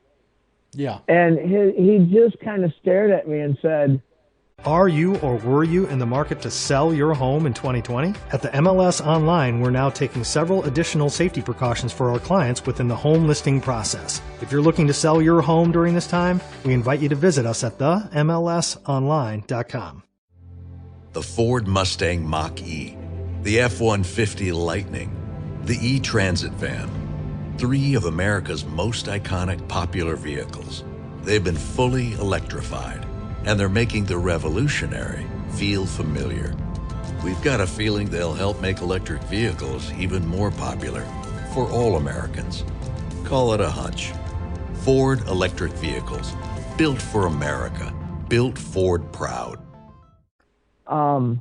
was it something that you can tell me about or explain? And I said, I don't even know how to explain it to myself. We had something happen to us on this island, and I just don't know what to do with this in my head. And he says, let me show you something. And he walks me over to this old shed that they would store motors in and stuff. And there's a boat laying upside down on the dirt with a tarp over it. It's a 16-foot aluminum boat. He pulls the tarp off, and the side of this boat is freaking caved in. Like you ran a motorcycle into the side of it at 60 miles an hour. Whoa. And I said, what happened there? And he says, well, I was guiding moose hunters last fall, and one of my clients shot a moose on an island, north end of the lake. And we pulled the boat up on shore and took pictures with the moose. It was laying right on the shore. And I took him back to the guide camp here. And then he said, I went back out to skin the moose, quarter it, and I was going to bring the quarters back, right? Mm-hmm. And he says, when I was on the shoreline skinning this moose, I had it skinned, and I had something happen to me too. He said, I had an encounter, and it lasted for almost an hour. Oh, my God. And I said, what happened? He said, and he goes and tells me the whole story about how this thing stepped out and he saw it, and he ran. He didn't have his weapon. It was in the boat. And he ran to the boat, jumped in it, and this thing was already to the side of the boat, like thrusting its knee, just crashing its knee into the side of the boat, caving the side in. And he had already put one hind quarter of the moose in this boat. Jeez, and this thing does this, grabs the hind quarter, the whole hind quarter of this moose, and puts it over its shoulder and walks away, and walks right into the tree line. And so he thought, oh my, what do I do with this? So, and this is, like I say, before GPS, cell phone stuff. He had a two-way radio to his other guides, and he called them and said, I need help here. I need help. And so they come racing out with their two boats, and they get there and see this boat demolished. And he said, the whole time, he said, I sat on that shoreline for like 25, 30 minutes waiting for them to get there from where they were. And he said, the whole time I kept telling myself, I'm going to tell them what happened. And then he said, they're not going to believe me, right? I mean, they live there 365 days a year. These guys aren't going to believe me. And he said, I was reluctant. And so he didn't tell them. He told them that a cow moose had charged him. And then he jumped in the boat to get away from it. And it just caved the side of the boat in, which is feasible. I mean, a cow moose could do that. But except when they went to pack out all these quarters, he's missing a hind quarter. How big was the dent? How big was the dent, Jeff? It from the where it straightens out at the front of the boat to where the gunwale starts running parallel all the way to the rear transom. Yep. That was all caved in. 2/3 of the length of this boat was caved in. It's just crazy how this thing was caved in. How deep of a dent? This thing looks like you ran into it with a car. I mean, it's caved in all the way to where it's probably from the starboard to the port side of the boat, when it's normal, it probably lost half of that distance from where it's caved in. Oh, that almost folded over. With its knee. With its knee. He said it was just cranking its knee in the side of the boat, caving it in, just boom, boom, boom, boom.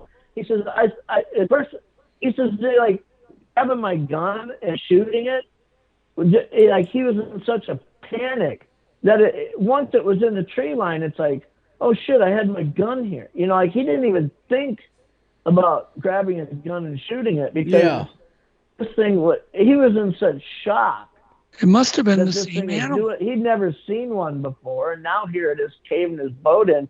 He's got to be 2, 3, 4 feet away from it while it's doing this. Jeez. Yeah, do you think it was the same?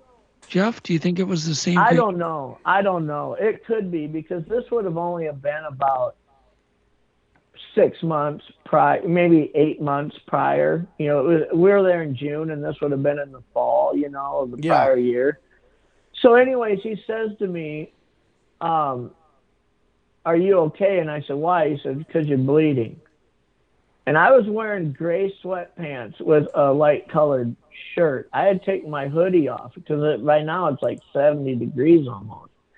And I looked down at my hip, and the edge of my shirt had a little blood on it. Not like soaked blood, but like just little spatters, like it's bleeding through my shirt. And I lift my shirt up and pull the edge of my sweatpants down, and my left hip has a scrape down at about the size of your handprint. It's like scraped down my hip, down into my leg. And I realized it happened when it threw the log at me. And he goes, is your stomach okay? And I lift my shirt up further and look, and my stomach's already bruising. I mean, first of all, we sat out in the boat and fished and talked, trying to figure out what we're going to do for like an hour and a half, 2 hours before I'm standing here talking to this guy. So my stomach looks like Mike Tyson punched me in the stomach twice, once on the left side of it, once on the right side. It's turning black and blue already. And what was crazy is my left ankle didn't hurt at this point. It's like I never injured my ankle. Like it was already healed. And I know it was significantly sprained when I was trying to get in the boat because I couldn't run to the boat. So when I share that with Sheldon and a couple other people, they're like, well, do you think like this Bigfoot stood at that fish and felt like you gifted me this fish, and somehow it healed you? And I said, well, you know, I'm not really into the whole parasite of all this, you know, the paranormal side of what Bigfoot can do and what it can't, you know. I think they're real creatures when it comes to the whole idea of portals and things. Like I don't really know what to make of that, but I know that if it healed my foot, it sure didn't heal all the injuries because I'm scraped up and bruised up all in my stomach. But perhaps it didn't know that I was injured there. I don't know. I mean, it probably saw me limping on the beach, right? And knew that I'd gotten hurt there. But I don't think I was healed by a Bigfoot. But I am a little fascinated perplexed, I should say, by the fact that I injured my ankle significantly when that happened. And at that point, standing there with the guides, my ankle doesn't hurt anymore at all. Like if I rate it 0 to 10 on a pain scale, it's a 0. That is odd. I got 2 questions for you. Number 1, have you been tracking activity on this island since to see if other people, you know, looking for reports maybe that have been reported to the BFRO or people like Doug? I've looked at reports on this lake, and I haven't found any. And in fact, the first time that I really shared my encounter with the public, I mean, I've talked to a couple other guys that research in my area. I've told 2 or 3 of my close hunting friends about it. Okay. But I've never like told a forum of people what happened to me until, you know, not too long ago. I posted it on a Facebook group that's about Bigfoot research in Canada, specifically in Manitoba, where I was, because I'm trying to figure out if there's somebody that lives in that area, right? Specifically on the Churchill Reservoir, that would tell me that they've had a sighting. And I haven't dove too deep in just the encounter reports, but after asking around, I haven't found anybody, because I'd like to go back. That was going to be the second 34 question. Years. Would you go back? I don't want. It's not. Yeah. I'm not trying to recreate the thing or wonder if it's still alive. I mean, this thing was an adult male, and it was 34 years ago. I don't know if that creature's even still alive. Maybe, but I would like to stand on that beach again. I mean, because I know if I took off from that guide camp in a boat, that I can pull up on that beach within 50 feet of where we were that day. And I'd love to see if there's still a game trail there.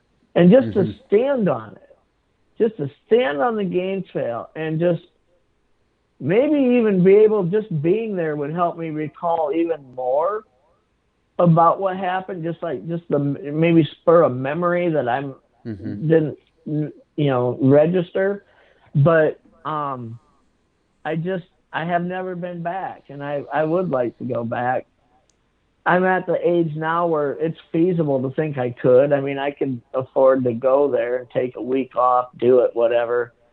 But the other thing we should probably quick mention is that my two friends that were with me, when we decided not to tell anyone, they never did tell anyone. My friend has a business that I go into every now and then. I don't see him. We aren't real close anymore, but I see him once a year or so when I go into his family's business. Yeah. And I saw him and said, do you ever think about that trip that we had when we went fishing up in Canada? And he says, yeah. I go, do you think about a lot? And he says, I've spent most of my life trying to forget about what happened that day. And that's when I realized that he really never did tell his dad or anybody. And, I've never seen his brother really since then, because I never was close to his brother, really. His brother was 4 years younger than me. But I've always thought about what kind of mental trauma or, after being in the military for 6 years. I mean, I was in an infantry regiment in the military for 6 years. I know what PTSD looks like. I've got friends that suffer from it pretty badly, right? Yeah. And I've seen people come back even from Afghanistan and Iraq who deal with it, right? Yeah. Being in the Gulf War and having those experiences of being shot at and things like that, I think about the things that can cause PTSD and the things that I've been through, like in the time I was in the military. I've never had anything as traumatic in my life happen to me as what happened that day. That's saying and something. I'm grateful that I was 18 when it happened and not 14. Because, like I say, the maturity level that you go through from like a junior high age to just got done with high school age is probably, you're a little bit more of a man, but it's still traumatic, right? Well, but Jamie had to go to school for 4 more years and be around kids and not feel like he can tell anybody, right? He's carrying that same burden too. Like, I can't tell anybody. I'm surprised that you still want to go in the woods after this, though. A little part of me is surprised that you would. Do research. I'm a big archery hunter. I'm a big archery hunter, and that's a lot different than driving around in a truck with a rifle looking for something to shoot, right? Oh, yeah. I spend hours and hours and hours in a tree stand just listening and looking and waiting, and I enjoy it. I really enjoy it. But you never look at your surroundings the same. Anybody who's had an encounter like that, and when I say like that, I mean even if they just saw one, right, from hundreds of yards away, and you've seen it, you've read, like, it's not just I've heard enough accounts that I believe, but you've laid your eyes on it and without a doubt knew that you weren't seeing anything else that it could be other than a Bigfoot, right? Yeah. Once you've been through that, you'll never. I take my family camping on a weekend, even in a campground where there's a bunch of people. We'll go on a hike down a trail, and it's still you never look at your surroundings the same. It's not like you're afraid something's going to jump out, but it's just that acknowledgement that something like that can exist out there, and it's not a myth. It's absolutely real. When I'm fishing on a lake and I look over at a shoreline that there's no cabins at, it's just forest, I just stare at that shoreline now and just imagine. I wonder what could be in there, Yeah. It's something beyond just deer and bear. You know what I mean? Yeah. Yeah. So when you research now, when you're out in the field, do you have a team of researchers you go with, or are you a solo researcher? Well, I do it on my own. we probably don't have a lot of time to talk about a lot of the research that I do, but I have a really active area that I discovered about 6 months ago that is so remote, which is what I was looking at. I was studying Google Maps, trying to find an area. It was in a forest that's not developed, that doesn't have roads around it, that you understand. You guys are from northern Minnesota, or Minnesota too. You understand that these are tourist towns, right? Every little town has a festival every summer. This place turns into spring break in every little town where there's lakes around it, right? Yeah, exactly. And so I was trying to find a spot or a couple spots to research that even in the middle of July, nobody would be here, right? Like there's not going to be any humans here.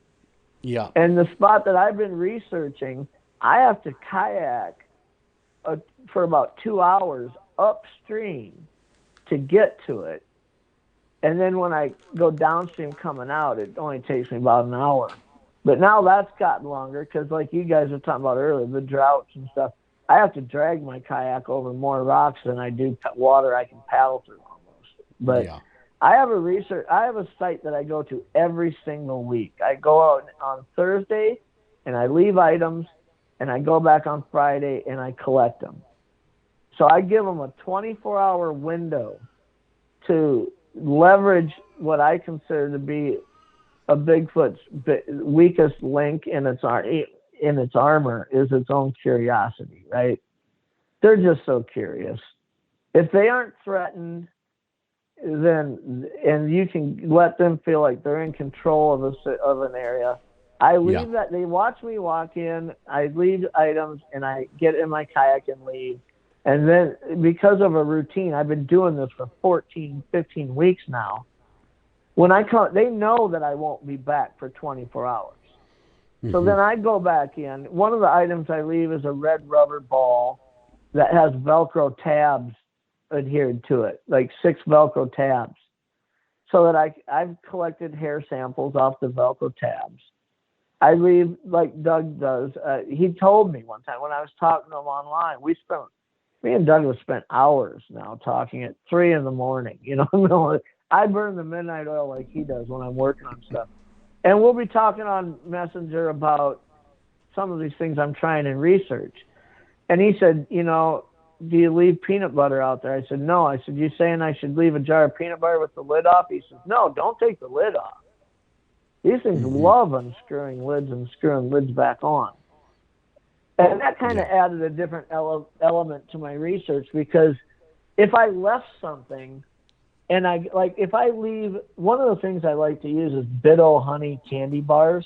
I get the little miniature ones and unwrap them, right? Now, if I leave a piece of candy I put a piece of blue flagging tape on a tree, right? Because I do believe they associate with the color blue. I leave a piece of Bit-O honey candy bar there. I come back the next day and it's gone. I don't know what took it, right? A bear, a squirrel. But I put it in a baby food jar and screw the lid on it. And I come back and the lid's off and it's gone. Gotcha. And I'll leave that ball in this meadow. What I do is, the very first time I walked in that meadow, for the first time, I didn't know if anything was there or not. But it's heavily forested and it's way off the grid. And I did this in 3 different meadows until I finally had something move that ball. I went out in the meadow, I kicked the ball up in the air and caught it, and then I laughed at the ball.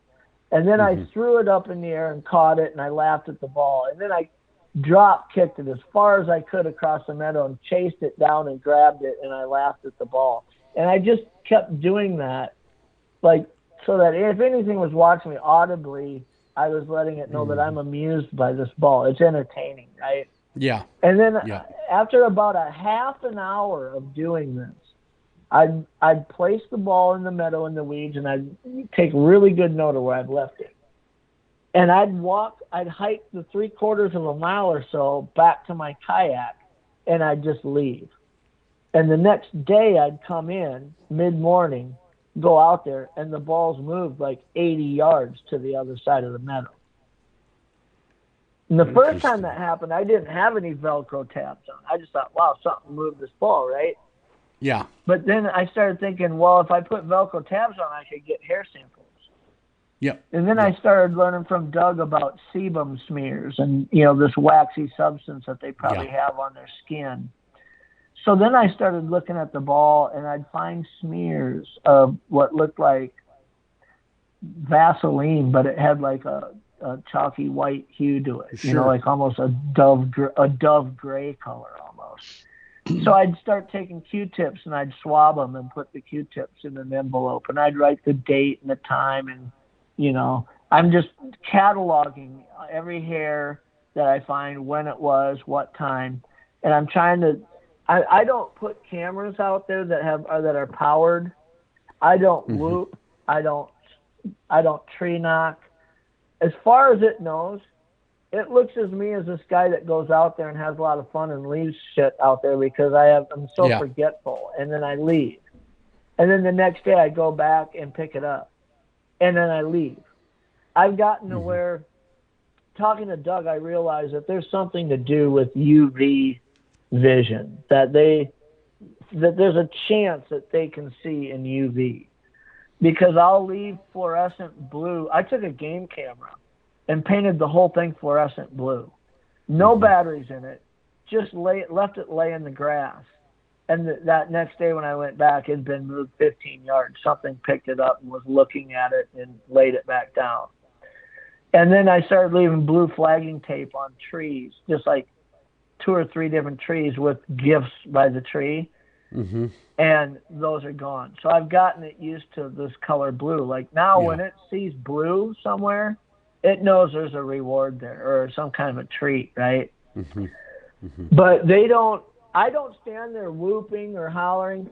And there's a reason for that, because the one thing I've discovered over 2 years of reading encounters and stuff, although standing out in the forest in the middle of the night and knocking on a tree and having something knock back, that'd be a great experience. I mean, that's something that'd be really cool, but it just doesn't advance the science. Yeah. It's not getting us any closer to mapping what these are and where they came from. Yeah. It's a great personal experience. It's been about just collecting DNA for me. I'm trying to collect as many samples as I can. Mm-hmm. Mm-hmm. Yeah, because I think DNA will be the thing that'll crack this thing wide open. And hopefully Jeff will give me a bunch of samples when we do Legend Meets Science, and we can put the results in the documentary. Yeah, that'd be great. Well, this is all I'm trying to culminate to one big. It's low tech research, right? Because there's nothing powered. I don't even bring my cell phone. I leave it in my kayak, right? Mm-hmm. I don't carry anything out there that emits a signal, an IR beam, motion sensing, nothing. Sound recorders. I haven't used any of that. But what I'm trying to do is get this. No, I haven't. Okay. Yeah. After the time before last time I went out there, when I walked out into the field, I had them knocking at. Like when I left my kayak, I have to walk like 3/4 of a mile to get to the meadow between my kayak. I left my kayak, and halfway to the meadow, I hear as clear as day this loud tree, like wood knock behind me, back where my kayak is. And I'm like, whoa, Yeah. And I start, and as I start walking again, out in front of me where the meadow is that I'm walking to, there's a tree knock out there. It's like they've gotten used to when I come, right? I've become part of their routine now. Yeah. They know every Thursday I'm showing up at this time, and every Friday I'm showing up at that time. Yeah. And it's almost like one of them was saying he's here by wood knocking, and another one was out by the meadow somewhere in the tree line, wood knocking back saying, okay. It's like... Yeah. And once that happened, it's a long walk across that meadow. It's unnerving. I mean, to feel like they're right here. Yeah, they can be your feet butt away from cheeks you. are clenched so tightly when you walk across that meadow. It's not funny. I bet. I can only imagine. Well, unfortunately, we come across it's the end of the show. We've been talking about this for the last hour and a half. It's been a pleasure having. Very, very, very interesting stuff. And what an encounter! Wow, Jeff. Say, Jeff, I want to say one thing. Just get it in. Jeff, you're a great ambassador for the Bigfoot mystery because your story is so believable. You know, you're so credible that you're really a great ambassador. No, I appreciate that. You know, like I say, I spent 34 years thinking I couldn't tell anybody about something that was so real and so impactful that happened to me that, you know, to feel like, well, and some, like I say, some of it's just my age. You guys, Doug knows. You hit 50 years old, you kind of hit this I don't give a crap mode in your life anymore, right? I mean, you think what you think. I don't really care at this point, okay? Yeah. But a lot of it was being able to step back from my professional career and feel like I'm under less of a scrutiny of judgment. Like, if you don't believe me, I don't care if you believe me or not. Yeah. Now there's no professional ramifications anymore of somebody thinking what they will about it. Now you can share freely, which is a wonderful thing because now we shared that with everybody. And maybe other people have had a very similar encounter in the same area. We don't know. Somebody may get a hold of you. And that being said, how do they get a hold of you, Jeff? I mean, how would someone be able to get a hold of you?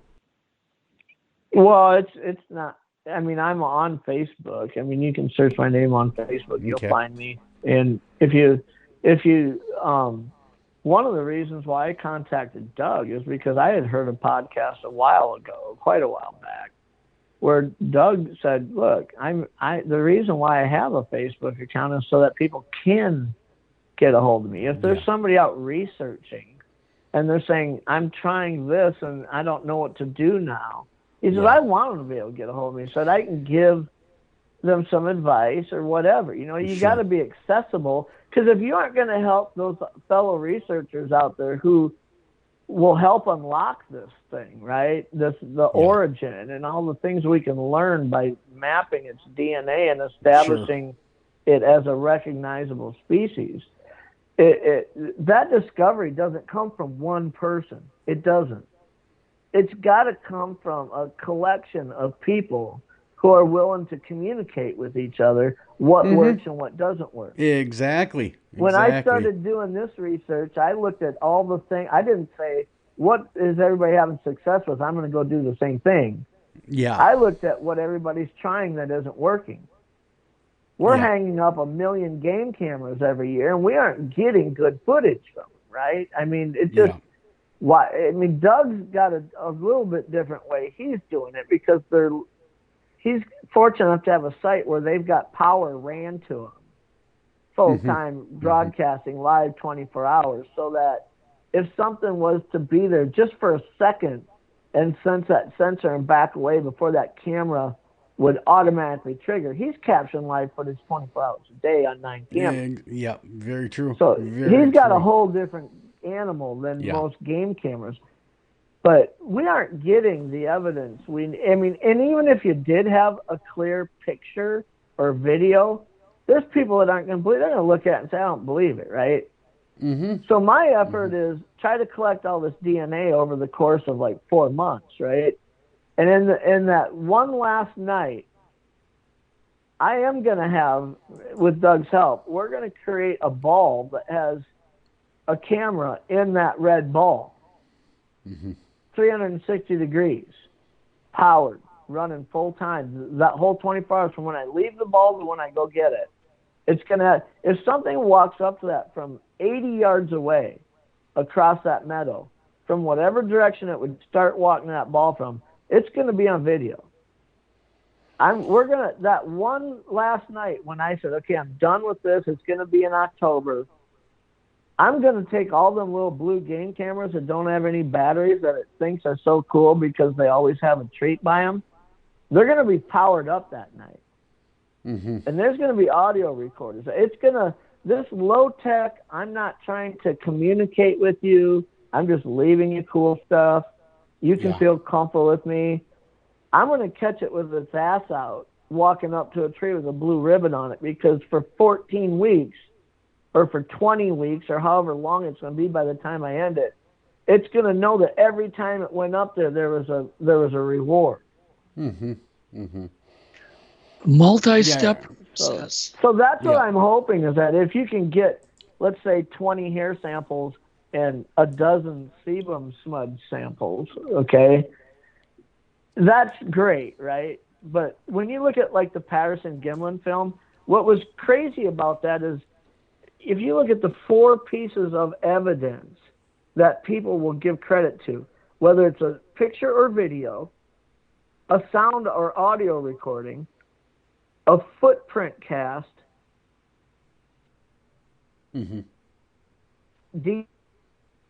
okay, you could have any one of those, and people are like, right?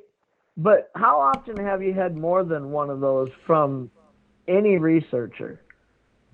If I could have 20 hair samples and all these sebum samples, and that's all I had, people are going to run the labs on it and say, well, it's not a known primate, and they quit there.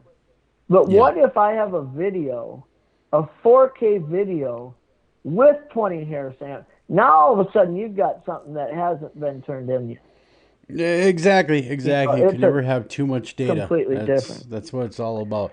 Unfortunately, we got to get running. Jeff, again, thank you so much for coming on the show. Until next time, guys, take care of each other, love each other. Doug and I are signing off. But again, keep looking for Bigfoot and push that envelope. Try new things out there.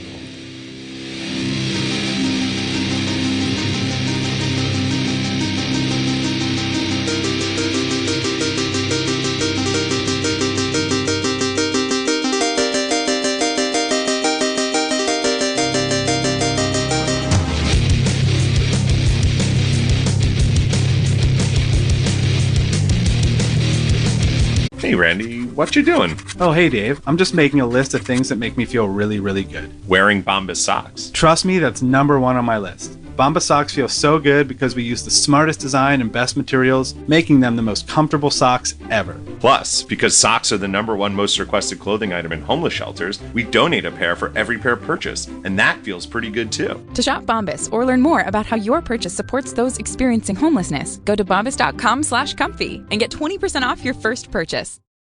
This Labor Day, HomeDepot.com is your one-stop shop for all things decor, with up to 30% off furniture, mattresses, home decor, and kitchenware. Online, it's a Labor Day savings event. Out there, it's a whole new way to enjoy your space. Whether it's finishing touches or a total transformation, find everything you need to make your home feel more like home at HomeDepot.com/decor. Free delivery on select items $45 or more, U.S. only, valid through September 15, 2021.